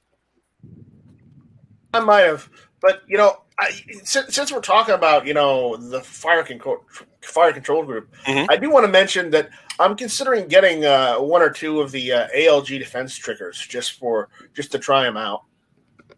Oh, definitely, yeah. Those look like they're pretty cool. So they're made by Geisley. They're made by Geisley. They're good triggers. Who told me the story? Defense Ed, did you tell me the story about ALG? Somebody told me the story about ALG. Mr. Geisley bought the ALG company and gave it to his wife because the initials ALG are his wife's initials. And so they don't call it a Geisley trigger because it's a lower price point, but it's still under the umbrella of the Geisley Corporation. Good story, but it wasn't me. Somebody told me that. We'll have to look that up and see if it's true. She's actually the one that owns that company, but they do make, I know for the AKV, you can get the ALG trigger. I mean, I never see them for sale on PSA, but you can get the PSA AKVs whenever they're in stock, with the ALG trigger too. So now let's shift over a little bit. Let's talk about the Ruger 1022, because this is a fun one. I've owned one for quite a while. I made no modifications to it whatsoever. I just shoot it stock with the iron sights. Absolutely fantastic. So where can you take the Ruger 1022? What can you possibly do to the 1022? So Defense Dad, I'm not trying to be biased towards you today, but there's a lot of information you have that I want. And you've got an interesting experience with a highly modified 1022 at the range. What was it? And approximately how much did this guy spend on it? He told me he had about $2,000 in it. So kind of a fun, short but fun story. We went out. I don't own a 22 rifle, but I have a conversion kit for my AR, and I was taking my daughter out to see if she would like to shoot rifle before I buy her one. Because if I'm being real honest, for me personally, I don't have really much interest in just a 22 rifle. So we get out there, we're getting ready to shoot mine, and there's a couple guys, older guys shooting, and we come to talk to them, and they're at the league you and I belong to. He is the youth shooting instructor. And so he's like, would your daughter is it okay with you if your daughter shoots one of my guns? And I'm like, well, sure. And then we start looking at it, and this thing has a carbon fiber competition barrel with a stainless steel brake on the end, Boyd stock. Just absolutely gorgeous. So that was My daughter's first rifle she ever got to shoot was a $2,000 competition rifle, and then it was a bit of a letdown shooting my CMMG conversion in my AR. But I mean, Ruger 1022. I mean, it's sky's the limit. You know, your only limitations are your pocketbook.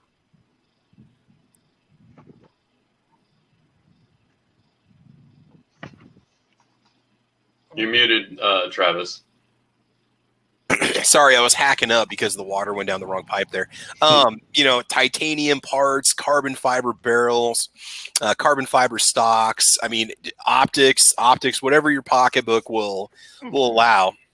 And so, I mean, it's fun to shoot as is, but if you're really into that platform, you know, definitely experiment a little bit and see what you can do. Because there's a lot of people like to take any particular platform and push it to its limits of performance, which is what I'm doing right now, by the way, with the $300 zombie gun challenge with my Jimenez JA22, which I would show you at this point, but I can't do it because it's an actual firearm during a live stream. But because we're on YouTube.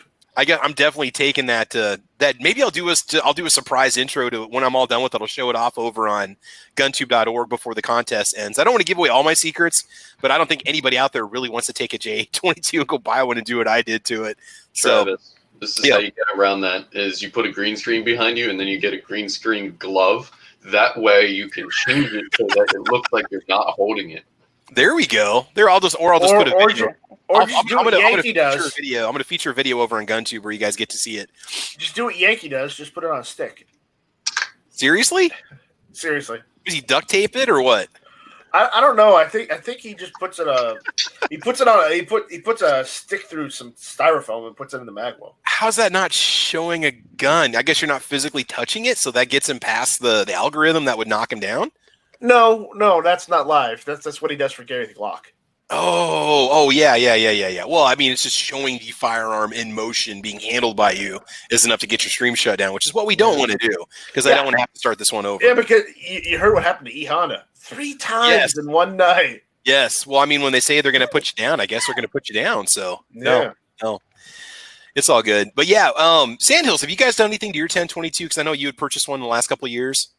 We've shot it. But you just put a red dot on it. Is that what you've done so far? Yeah, that's the only thing I've done is it came in the box with the rail. Yeah. And so it's got the rear sight, but with the rail on it, you can't use the rear sight, so it has to have an optic right now. But yeah, that's the only thing. That I bought a couple extra magazines, and the coolest thing I've done for my 1022 isn't for the rifle. I actually bought a speed loader for the magazines.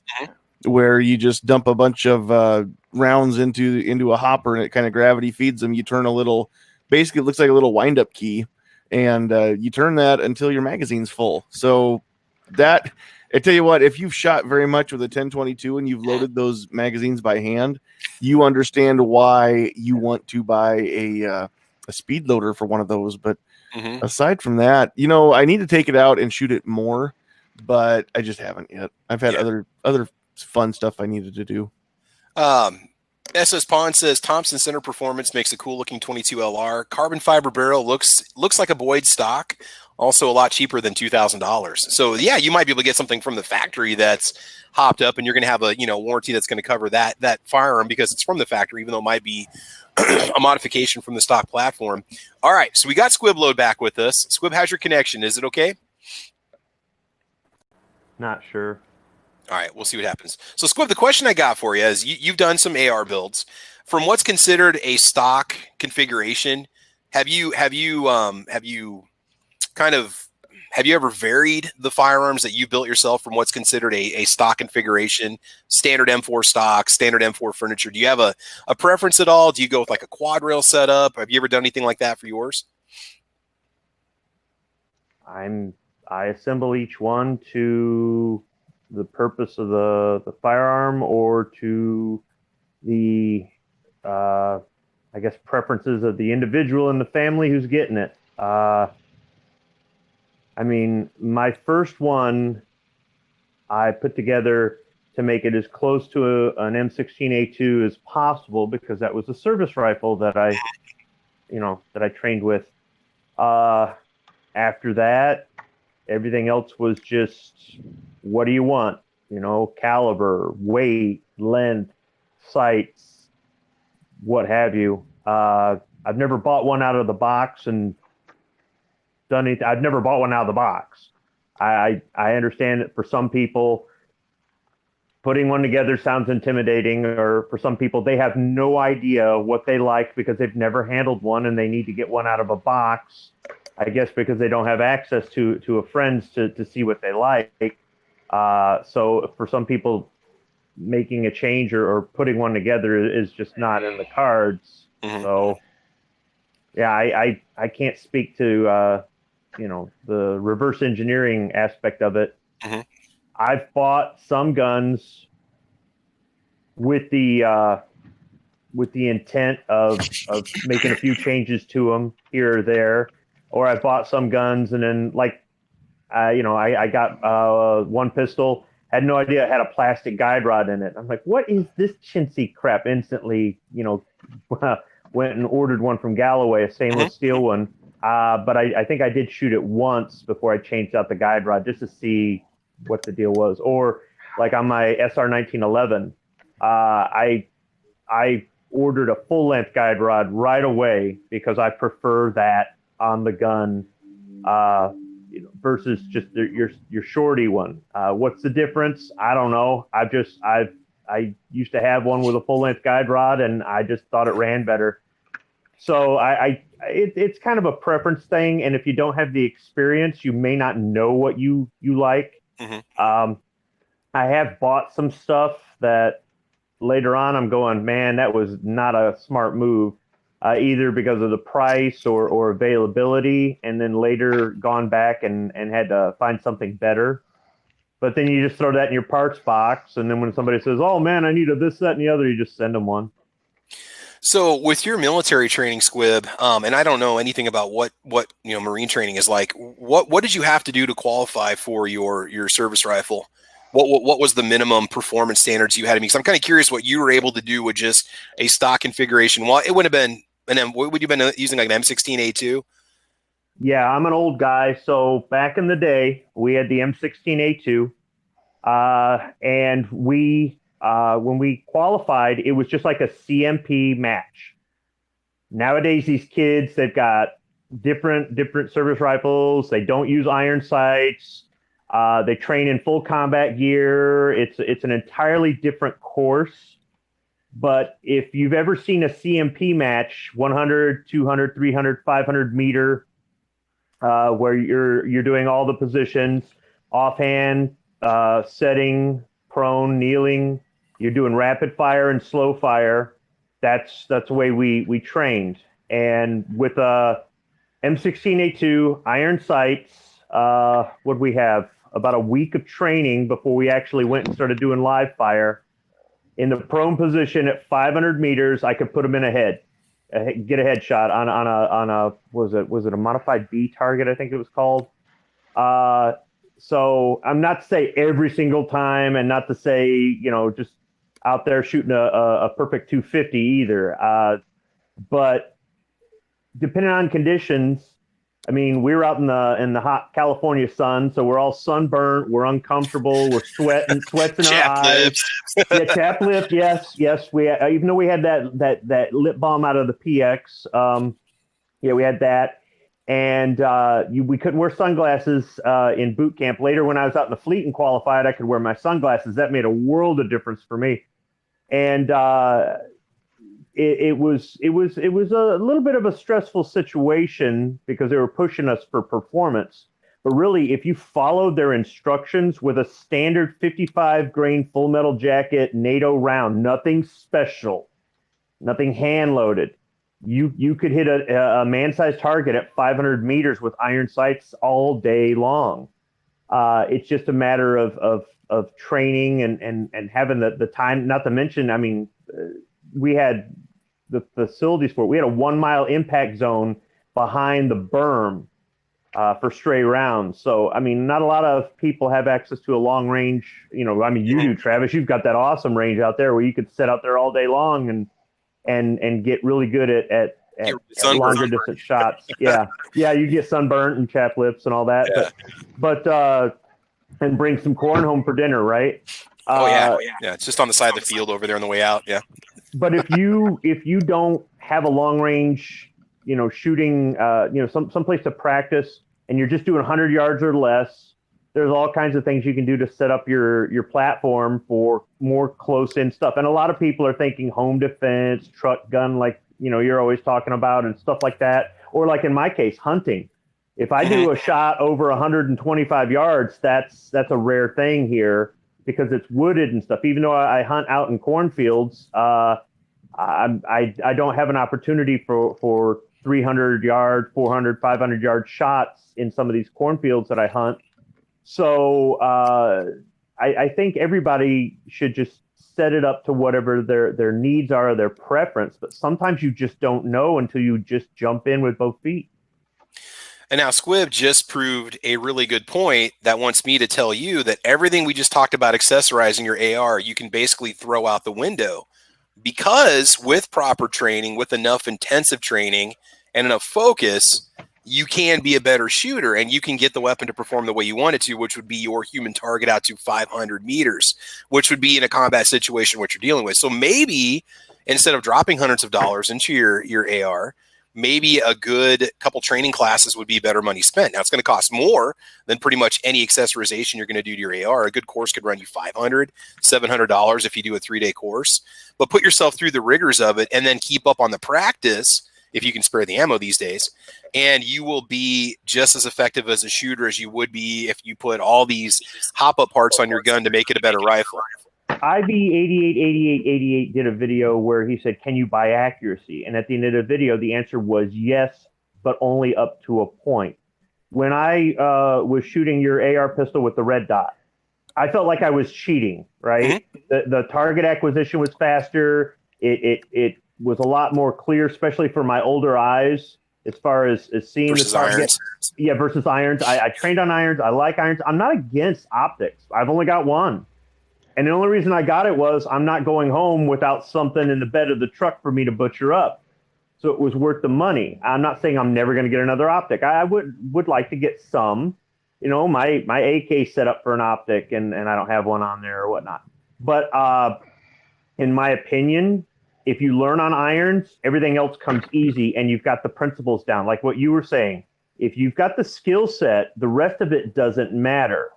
It does and it doesn't. You can hand load ammo to make it more accurate. You can bolt on gizmos and that's not cheating, but it doesn't make up for skill. And there are things that I haven't done with a firearm in decades. It would take me a lot of practice to get back into it, but I know exactly how to do it. So once you get those skills, some people say skills are perishable. I'd say marksmanship is perishable. Skills are not. It's like riding a bike. You remember how to function this. You remember how to read the wind. You remember how to, do this and do that.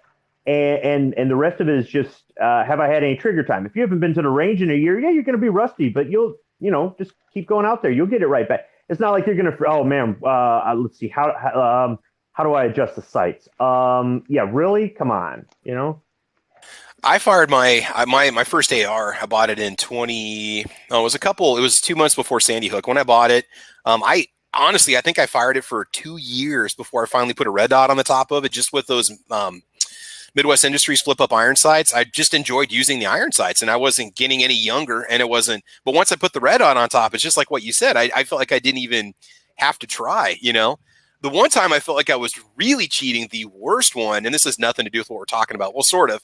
I got to shoot that burst eliminator on the 6.5 Creedmoor that my buddy gave me. He wanted me to figure it out and get it dialed in for the ammo. So we were shooting Hornady Superformance ammunition on a $600 burst eliminator scope, and you put your ballistics data in the scope, and it is able to adjust for up to 10 miles an hour of crosswind using the lasers. And the dot, you push the button and the dot shows up in your scope and it tells you where the bullet's going to hit. And every single time I pulled the trigger, I basically hit that 4-inch or 5-inch plate. And I was going 100, 200, 300. It felt like a video game. I felt like I wasn't even trying. I would literally, boop, put the red dot on the target, not really focus, just pull the trigger and hit it. So it's crazy what these enhancements do when you're shooting. I feel the same way about these RMRs on pistols. I just feel like I'm being lazy because I don't even have to try to hit the target. It's cool, it's fun, but you kind of feel like you're missing a little bit of a marksmanship component. But I still agree with you, Squib, that a good amount of training and range time, if possible, is going to make you a better shot. Study up a little bit on how to properly zero, shooting techniques, breathing techniques, trigger pull. Pay attention to those things, and I think you'll definitely be a better shot without even having to drop hundreds of dollars into your AR. A lot of the times, I think a lot of what we do is just because of looks and not necessarily function. I would recommend it. I would recommend it to a new shooter, but if they don't want to, hey man, it's free country, it's their money.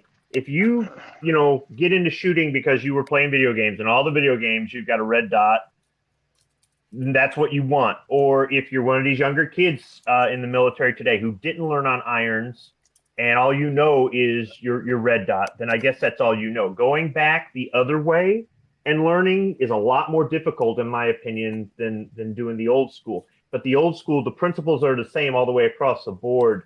I guess it's kind of like if you start off driving a manual transmission, automatic's nothing. But if you've been driving an automatic for 30 years and you get in a manual, you're intimidated, even though there's nothing to it. Yeah. And it's kind of like that. But, I mean, at the end of the day, it's your gun. It's your money. Do what you want. If you have no experience or little experience and you come to me, I'm going to give you my point of view. Somebody else is going to give you their point of view. It doesn't mean that I'm right. You may say, okay, I hear what you're saying and I value your experience. However, for what I plan to do or my budget or my lifestyle or my state laws or whatever it is, that's impractical. All right, then do your thing. Mm-hmm. Let's go and shift gears a little bit to the AK, your AK-47s. I've only got one AK-47. Well, I guess you could call it an AK-47, an AMD 63. And it already had a quad rail on the front, so all I did was just put a vertical foregrip on it and a red dot on the front.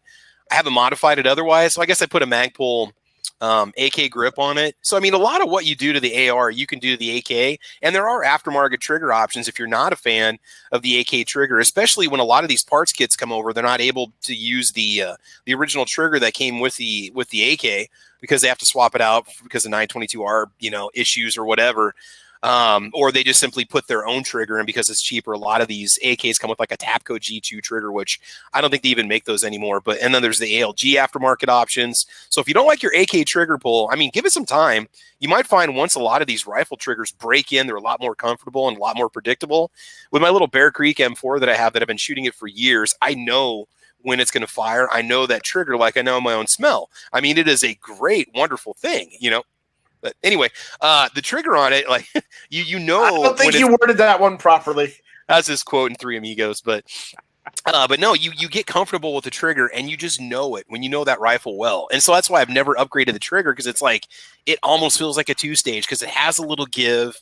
And then it has a wall that's going to break, and I know exactly when it's going to go off. But with AKs, I mean, again, you can modify and buy whatever you want. AWAG is taken off, but have you guys ever done any modifications to your AKs at all? Mine are basically bone stock. Yes, I haven't done an AK yet. I've done. You better hurry up, buddy. They're going down. They're not going down in price, man. Oh. So, Travis, I bought my AK from Foose, and he had black polymer furniture on it. I swapped it out for Bakelite East German furniture. Okay. Yeah. And I bought the AK Master Mount off of Budget Guns and Gear. And I put that on my rifle. It fits perfectly. Now I have, a Russian rail on it. Oh, okay. So the AK Master Mount is good. So if you've got an AK that doesn't have a rail, the Russian rail on the side, get the AK Master Mount. You won't be disappointed. And I've seen them, and I'm a big fan of them, but I have not purchased them. But RS Regulate, they make some really nice rails. If you want to get one good rail for that AK, that's going to be nothing wrong with a Milsurp style or a Russian production style. But RS Regulate, if you don't mind spending the money, they make some very nice that are designed for that particular rifle. You're not going to be buying a universal that could be off center or whatnot. But I really like their stuff. They make some. I've got some friends on YouTube that have them. And they've had real good luck with them. Well, I got the Master Mount because it was the easiest to put on the rifle itself. So yeah. See, we have a question over here. Just double check and see if anything's popping up. Okay. So Pat's going to take off. Pat, you take care, man. You have yourself a good morning, all right? Hopefully we're not going to cost you too much money in aftermarket parts for your firearms. All right, man. No, thanks for having me. Yeah. I got to go roll hay. So No problem. We're gonna wrap up here in just Y'all a have few a good. anyway. Yeah, no problem, man. Thanks for being here, buddy. Shotguns. Let's move on to shotguns. Defense Dad, what modifications have you made to your home defense shotgun? Because I know you've made some. What works for you? Keeping it simple. Well, yeah, mine's just an 18.5-inch barrel, no choke. I wanted more capacity, so I put a side saddle on it. In doing so, I have the H&R partner. The stock forend wouldn't allow you to have a 6-shot side saddle, and I didn't really want to spend a bunch of money on it, so I pulled the forend off. I chopped about 3 inches off on it, shaped it, formed it, and it's much more functional. Because with those, they're kind of basically they're an 870 clone, but if you want to put an 870 forend, you've got to remount the inside of it to get it to fit. Mm-hmm. So I just did that, and I'm really happy with it. I did put a limb saver on if I'm going to shoot it very much, just because it does kick quite a bit. I did, like I do with almost all of mine, I put a fiber optic front sight just to make it quicker target acquisition. Sling, pretty basic mods. How much do you think you have in total in parts in that shot? And that's a great shotgun, by the way. The H&R Partner Pump. You can say what you want. I know they're made in China by Hawk Industries. Well, mine was. But, man, that thing was just a solid freaking tank, and it was like $179 at Walmart. Mine was the 18-inch barrel, 18.5-inch barrel. Yeah. And it was a beast, man. I mean, I sold it because I ended up buying a Mossberg Maverick Security because I wanted one with a longer magazine tube and just wanted to try a Maverick. But how much do you have wrapped up into yours total in parts? Total, I did mine before pandemic prices. The shotgun was $148, and I've got I did put a light on it too. Sorry. Oh, okay. With an iBrotech mount. I've got today's prices, $250 into the whole gun. With all the mods I did it when I bought them, I only spent like $80 on the mods. So you're talking what, $230? Yeah, prices have gone up on a lot of accessories. You're paying full price. You're not getting deals like we were before, What's funny is the accessories have gone up, but I just saw the same shotgun at Walmart the other day for the same price, $148 in stock. Yeah, Walmart's prices, they don't seem to have increased. They're asking the same. I don't think they've jacked their prices up, or if they have, it's like they're still asking. They have a TriStar set or shotgun. They're still asking $367 for it, which it was 3 years ago. They still have a Henry Golden Boy. They're asking like $349, $369 for it for the 22. I mean, they're not. I haven't seen them. In fact, their prices, after like the hunting season in the springtime, they roll back the prices on all of their rifles because they want to move out that old stock of deer gun basically inventory. At least out here in Nebraska, where our Walmart still sells firearms.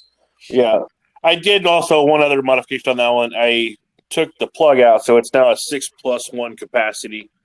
So I've got 7 shots in a home defense shotgun. Okay.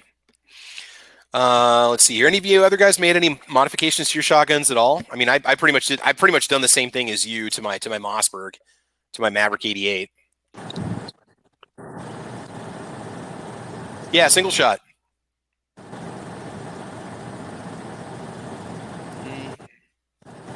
Okay, we're having some audio trouble there, bud. But yeah, I mean, it's kind of funny. I have no idea. I probably should know this, but I don't. Are there some good aftermarket trigger options for shotguns out there? Because I mean, there's so many, Mossbergs and Remingtons out there. I wonder if there's anything out there for aftermarket triggers. You might say, why? Well, I mean, you might not like the heavy pull on your shotgun. You might want something a little bit lighter. I can understand for the 3-gun crowd, maybe wanting an adjustable trigger or a better trigger just for better gun control, shooting under pressure, under time constraints. But do you guys know, is there anything out there for aftermarket triggers for shotguns? We might have to do some research on that. That might be a possible future topic. Maybe I'm inventing a market here that is in no need of a market. I don't know. It's a possibility. Because you might say, well, it's not really needed. But when you're doing skeet shooting or competitive shooting or even hunting, you might want a trigger that's less heavy, that has a cleaner break to it. I don't know. I mean, we offer 2-stage and modified triggers for so many different firearms. Why not shotguns? People out there in the chat, if you know of anybody that makes any kind of aftermarket triggers for shotguns, let me know, because that might be something we can look into. I'm just kind of curious. You might say, well, why? Well, why not?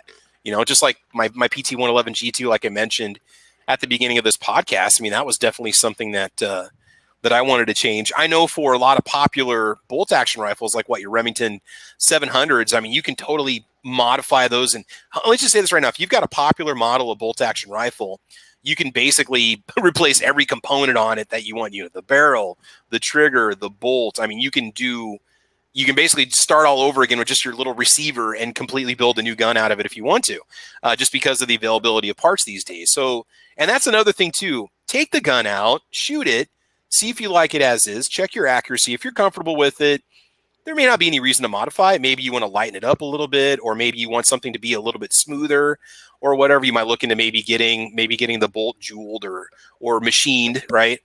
But really, I mean, a lot of your bolt action rifles, if you're fine with it as is, and a lot of guys want to, again, like we were saying before, Squib, they want to buy accuracy out of their bolt action. So they'll go buy a bedded stock, or they'll buy a fancier stock that's going to make sure that it's, it's bedded and then it's isolated. The barrel's isolated from the frame. They might buy themselves a better trigger, because there are aftermarket triggers out there in the bolt action market. So I've always been fine with me, and it's nice having adjustable triggers from the factory on any bolt action rifles that you buy.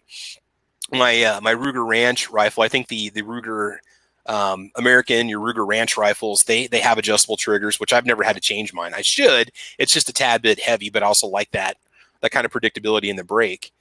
But I don't know. Sandals, have you ever looked into any modifications in your bolt action rifles at all? Have you ever done anything to them other than just slap a sling on them and take them out? Sling or bipod. I mean, it depends on what you're setting it up for as well. I mean, for me, I'm setting it up for shooting deer. If you're going to shoot varmints, something like that, maybe you're going to do a bipod, or you're going to want something with a flat forearm for shooting off a rest or a bag or something like that. Okay. If you're shooting predators, coyotes and whatnot, then, probably a bipod for sure, because you're going to be sitting on your butt on a hill somewhere, maybe backed up against a tree. I mean, and as far as that goes, you can even camouflage it. You can get some of those wraps that you just, it's like kind of like Coflex. You wrap it around the gun, or you could dip it. You could do, a lot of things that way. So it just really depends on what you're setting your bolt action up to do. I mean, for me, the main thing is to not get a cheap rifle that feels real gritty, when you cycle the bolt. I mean, that's not a modification. That's just from the factory. If it runs smooth in the gun shop, then it's really going to run smooth when you put a couple drops of oil on there. Yeah, my Ruger Ranch, when I bought mine, I bought one of the first ones chambered in 762 by 39, and it had the swirly marks in the receiver. I probably should have sent it back and asked for them to hone it out a little bit, because it was the bolt is not precision whatsoever. I mean, it's not. You have to be kind of rough with it. It'll run and it'll shoot great, but that bolt, you've watched my videos, I've got to really, it's not your beautiful Browning buttery smooth. Okay, usually the Ruger Americans are, I mean, they all feel pretty smooth in the store too, normally. So that must have been one of the really early ones. Yeah, no, as soon as they were announced, I placed my order on one, because I got one about a month after they showed up on the website. But the inside of it had the swirly marks inside the receiver. Now, 1,000 rounds later, 700 rounds later, now it's good. Now it's nice and smooth. But I think part of it also is the magazines, because you're using the Mini 30 mags. And that part also, they might not line up as good as they possibly could. Because I noticed the 5-round mag that comes with the rifle, I understand that they're going to have a similar follower and top mag portion, but like the 10 and the 20-round mags that I get for it, they just don't seem to cycle as smoothly as the 5-round. And maybe it's a spring issue inside the mag, and maybe they finally kind of got their production crap together, and they're putting a little more time into finishing out the inside of the receiver. Yep. Thank you. So I don't know. Let's go ahead and single shot. We're going to go ahead and mute you, buddy. But anyway, yeah. So, I mean, however you feel it in the store is pretty much what you're going to expect when you're using it out in the field. And as for triggers, if you feel it's a little bit heavy, if it is an adjustable trigger, follow the instruction manual, do the adjustments. If you're not comfortable with it, I mean, I think most people could do it themselves, but take it to a competent gunsmith. If you just want a slight trigger adjust, maybe you want it to break a pound lighter than it currently does, because it does help with accuracy a little bit. But I've never really experienced a bad trigger in a bolt action rifle per se. They've generally been pretty good. I guess I had a Savage Mark II that did not have the whatever Savage's nicer trigger's called. I didn't have that one on it. I just had the stock trigger, which was a little bit heavy. AccuTrigger, yeah, mine didn't have the AccuTrigger on. It was a little heavy, but it shot fine. Yeah, I'm looking at the one I think you're talking about for the kiddo because it's $99 at Walmart again, and I was going to put it in a Boyd stock, but for $150 you'd get the Mark II with the better trigger. And that's honestly though, I mean, for a bolt action rifle, now if we're looking at a 22 for planking and shooting bullseyes, different story. But when you're out in the field, having that little bit of heavier trigger pull on your deer rifle or your predator gun, whatever, I mean, it's not always a bad thing. It's like a carry pistol, having that little bit heavier pull. It's not really a bad thing. For me, it's not about the weight as much as it is how crisp is it. Is there any take up? Does it creep afterwards? That sort of thing. So trigger pull weight to me, I've never much cared about it if it was smooth. And if it, especially with the rifle, if it's a single stage, I mean, you're gonna have that. If there's no take up at all, it breaks clean. That's more important because you're looking for, really good accuracy usually on something like that. So. I do agree with you because I have fired, bolt actions before with like a 2-stage or like a hair trigger. And it's like, you need to know once your finger's on that trigger, it could go off. And when you're wanting to take that, that prize winning buckshot, I mean, you really got to make sure that you know it. Kingpin says, please get expert training and equipment before changing anything on a gun. New York Outcast says, people like my H&R video as well, and all I did was a review. The H&R partner pump, if it's an inexpensive firearm, there's a pretty good chance there's going to be parts there out there for it to modify. And then also it's going to be a popular weapon because a lot of guns that sell out there, I mean, just my experience speaking with gun store owners is, your sub $400 firearms, they're very popular. They're very popular, and they're just, a lot of people buy them. So anything else you guys want to add to modifications, accessories, any ideas? We didn't really get into slings a whole lot. I usually use the Butler Creek neoprene slings. They're like $10 at Walmart. They're very comfortable. They do give a little, so they're more comfortable if you've got extended walks that you're taking them on.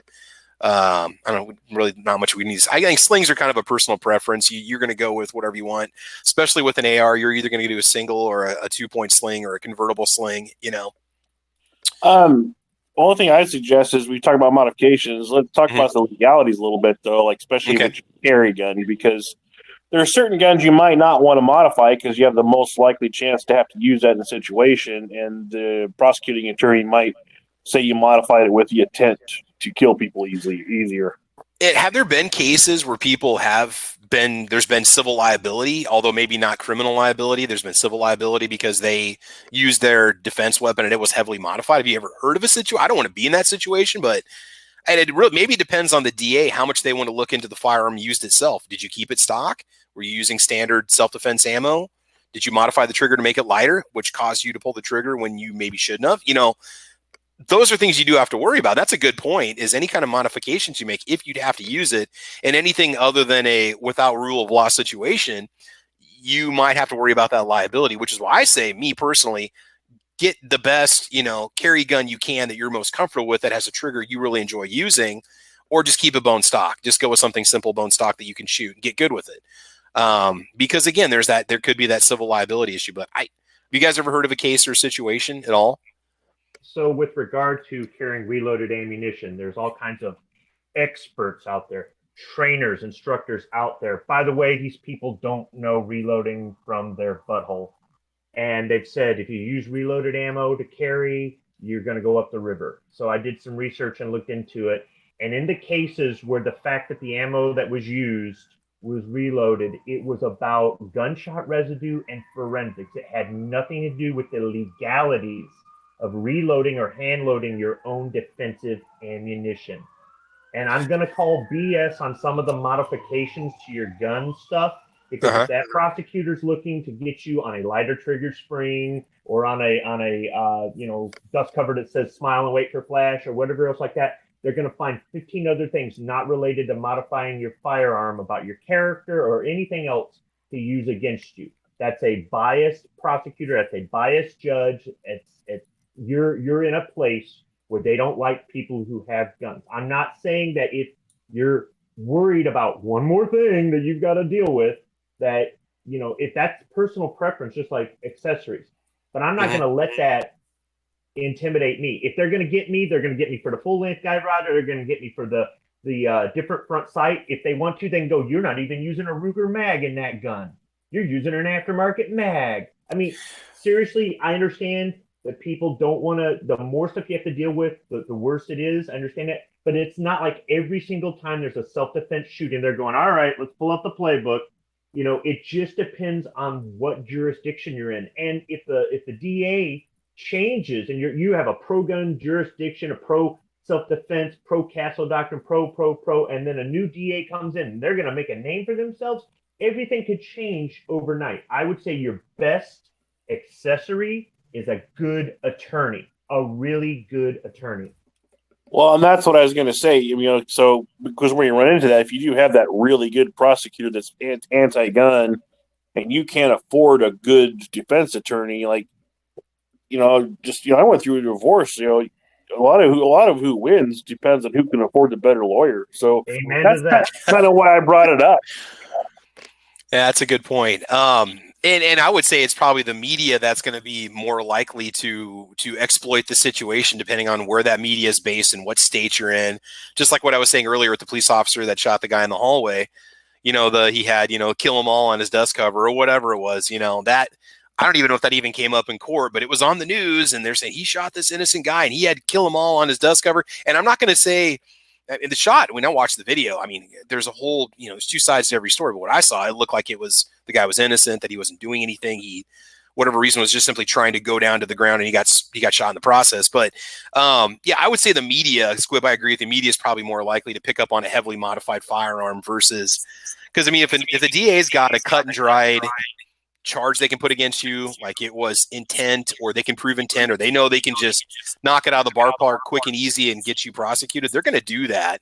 They're not going to necessarily take the time to look into, like you said, the aftermarket springs or the guide rod or the mag, or, you know.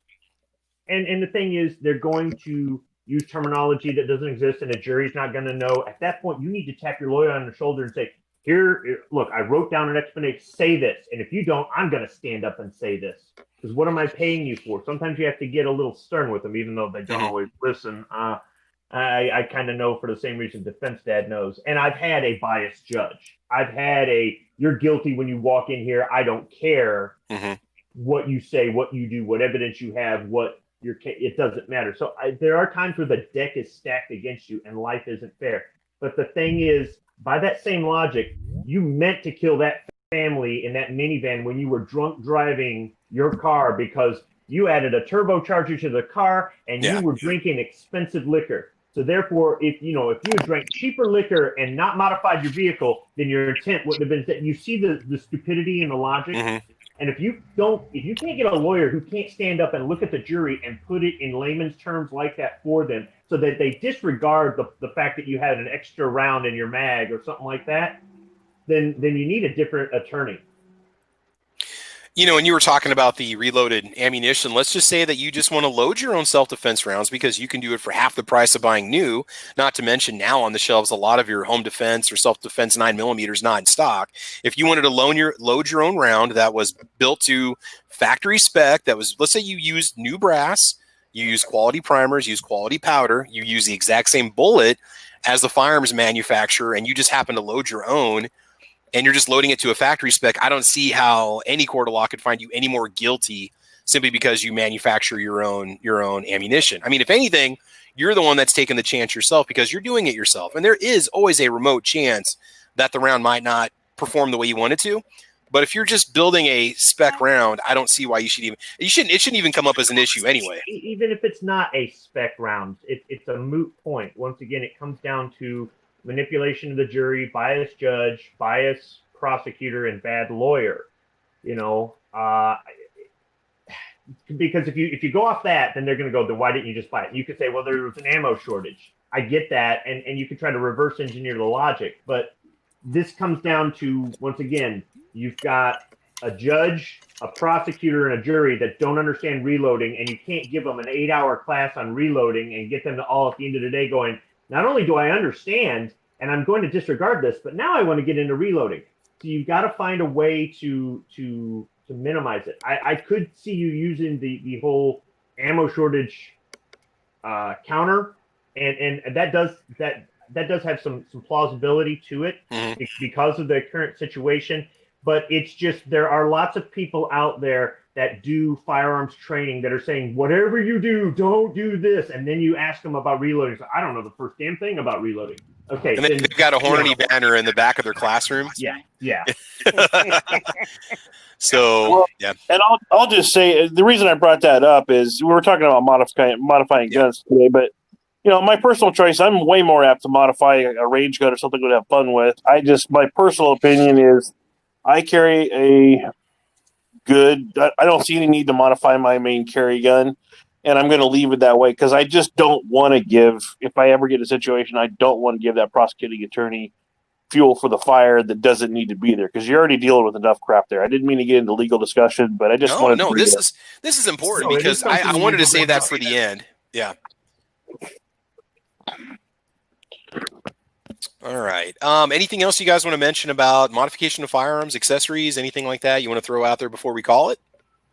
I just want to make a couple of quick comments there. I am looking for a handguard for my my new build. Squib, I'm headed towards Wixom, Michigan. It's west of Detroit. I don't know if you're up in that area or not. Yeah, I know exactly where Wixom is. Yeah, I got to be up there Monday. Have a cup of coffee with you if we get a chance. It's in my county, so that's not out of the realm of possibility. What are you? What are you delivering? Roll paper. Okay. Oh boy, that could be a lot of different places. There's a lot of factories in Wixom. Let's see here. Oh, you ain't got to say where you're taking it. Oh, okay. Yeah, let's not. The paper mafia is going to come after you. Yeah. It's back to school time. All these companies are on edge for raw supplies. Yeah, I know. I gotta be up there Monday morning anyway. But I am looking for a handguard barrel nut for my 300 Whisper build. I'm waiting to find one of those at a halfway decent price. Hopefully, I have a chance to meet some of you guys eventually. My contact information is on my YouTube page in the About section.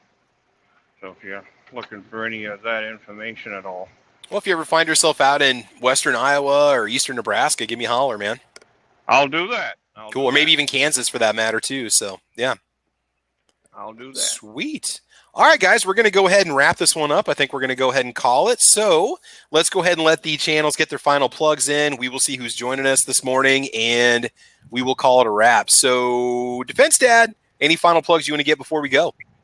Well, first off, thanks for having me. Everybody check out everybody else's channels. I do have a new series I'm going to be doing. It's called Budget versus Beauty. And so that'll be coming out. But, yeah, other than that, thanks for having me. It was a good discussion today.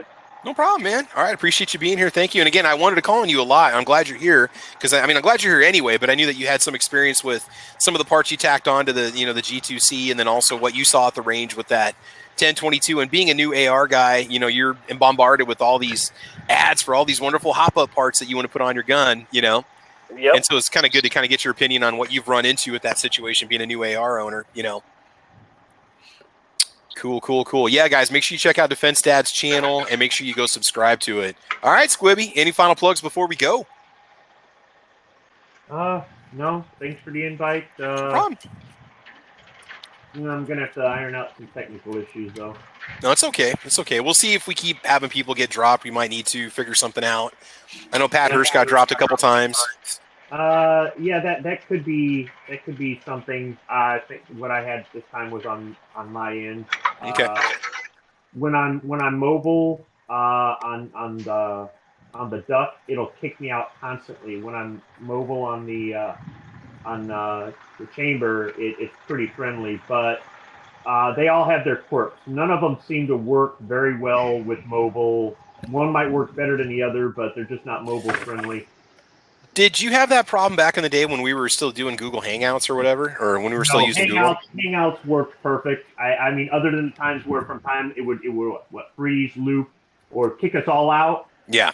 Otherwise, mobile, never overheated my device, never had an issue with the mic, never had an issue with the camera, I didn't really have a connectivity issue. If I was on the desktop, didn't have an issue. Why somebody can't replicate that? I'm not saying steal it and copy it and have, but if Android was able to make Hangouts work, why can't you just replicate that? I'm not a computer guy, so I don't understand, but you sit in front of a computer all day with a Mountain Dew and a Hot Pocket. You don't do real work. You do desk work. Is it really that hard? It's a good point. Especially if the code is out there, if you can borrow it just enough to not get any kind of like a copyright infringement on the code, then maybe you can integrate some of that stability code into the software itself. So, yeah. No, I know, and I apologize when you guys come onto the show, whether I'm using, StreamYard or I'm using GunTube. When you guys get booted off, there's always there's such a fine line of trying to stay connected and signal and data and stuff like that we're trying to balance. And unfortunately, a lot of people don't get to see that on watching. They just think that people are leaving or dropping off, and that's not always the situation. There's a lot that has to be balanced when you do a podcast. But anyway, no problems, man. Appreciate you being here. Thank you. Sandhills, anything you want to say before we go? Thanks for the invite. Go find me on YouTube, Sandhills Shooter. Go find me on Facebook, Sandhills Shooter, Gunstreamer.com, GunTube, and Patreon, all under, guess what name? Sandhills Shooter.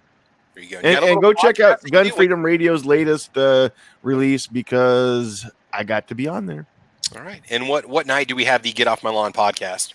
You can find us live Tuesday nights, 9 o'clock Central Time, the only time zone that matters. I don't know. Kingpin put out a video this morning, I think, or yesterday, and he said that East Coast was the only time zone that matters. But that's okay. I don't know. He has a right to be wrong. I don't know. It's. I beg to differ. Anytime Godzilla shows up, we're always in the lead. You guys are constantly jealous that you're in second place. Oh no, we're just happy we have an extra hour to get stuff done. You guys are always behind.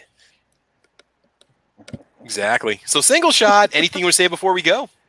Oh, jump on my channel, check it out, guys. Single Shot with an exclamation point. I'm on and off because of my work schedule here in the big truck. And I'm just getting ready to leave out here, as a matter of fact, with it. So we're headed towards Michigan there. We'll do a good drive there today, and then run the rest of it there tomorrow. So thanks for the invite. Appreciate it. I always have a good time talking with you folks. Cool, man. Appreciate you being here. Yeah, thank you. You take care and be safe, man. Stay safe. Always, always, always. All right, so let's see who was watching this morning. We had a lot of people out there. We got some New York Outcasts, a little Kingpin, a little Jumpy Killer in the house. Patriot in the Dark, G23, Defense Dad over there and over here. Let's see. We had some Squib Load going on over there and over here. Sketchy Roll in the house. G-Webs is here. Tacos and French Fries has been with us today. John Lowell, SS Pond, Fluffy 10mm Jeep Guy, Philo, pretty good crowd. Drucifer's out there. Jason Stewart's. And that might be about everybody. Mystic Guns, I saw you popping up over there. Blue Steel 44. Scott P79, I think I saw you pop up on here too. Gizzard Gary was with us this morning. Make sure you guys check out Gizzard Gary's channel. Good stuff. And Nighthawk Medic, Patriot in the Dark, Aaron Mortensen, Beretta Man 2A Defender. Make sure you guys check out Beretta Man 2A Defender's channel. He's got a good one. Tahuya Bar and Girl, and E-Rock, and Sandhill Shooter, as well as Kendrick 98. Okay, I want to thank you guys for being here. This was episode number 148 of the Caliber Corner, and today we talked about your firearms accessories, modifications. We covered a little bit of everything, just to kind of get you thinking. Maybe if you can't find the gun that you want or you can't find the ammo that you want, take a look at your current firearm and see if there's something maybe you want to do to it to make it more enjoyable at the range, to make it more accurate. But again, remember, practice, training, those are probably the two most important things that you need with your firearm to be a more efficient shot. So that's it. Thanks for joining us. We'll see you guys next Saturday at 8 a.m. Central Time, the only time zone that matters. A little love to the East Coast. They're there too, so we let those people show up. Those people. I shouldn't have said that. But anyway, you guys all take care, have fun, be safe, and as you know, we will talk to you soon. Be good. Bye, Alicia. Adios, Felicia. Take care, all. Alicia, you better get trained. What do you mean by those people? The East Coast people.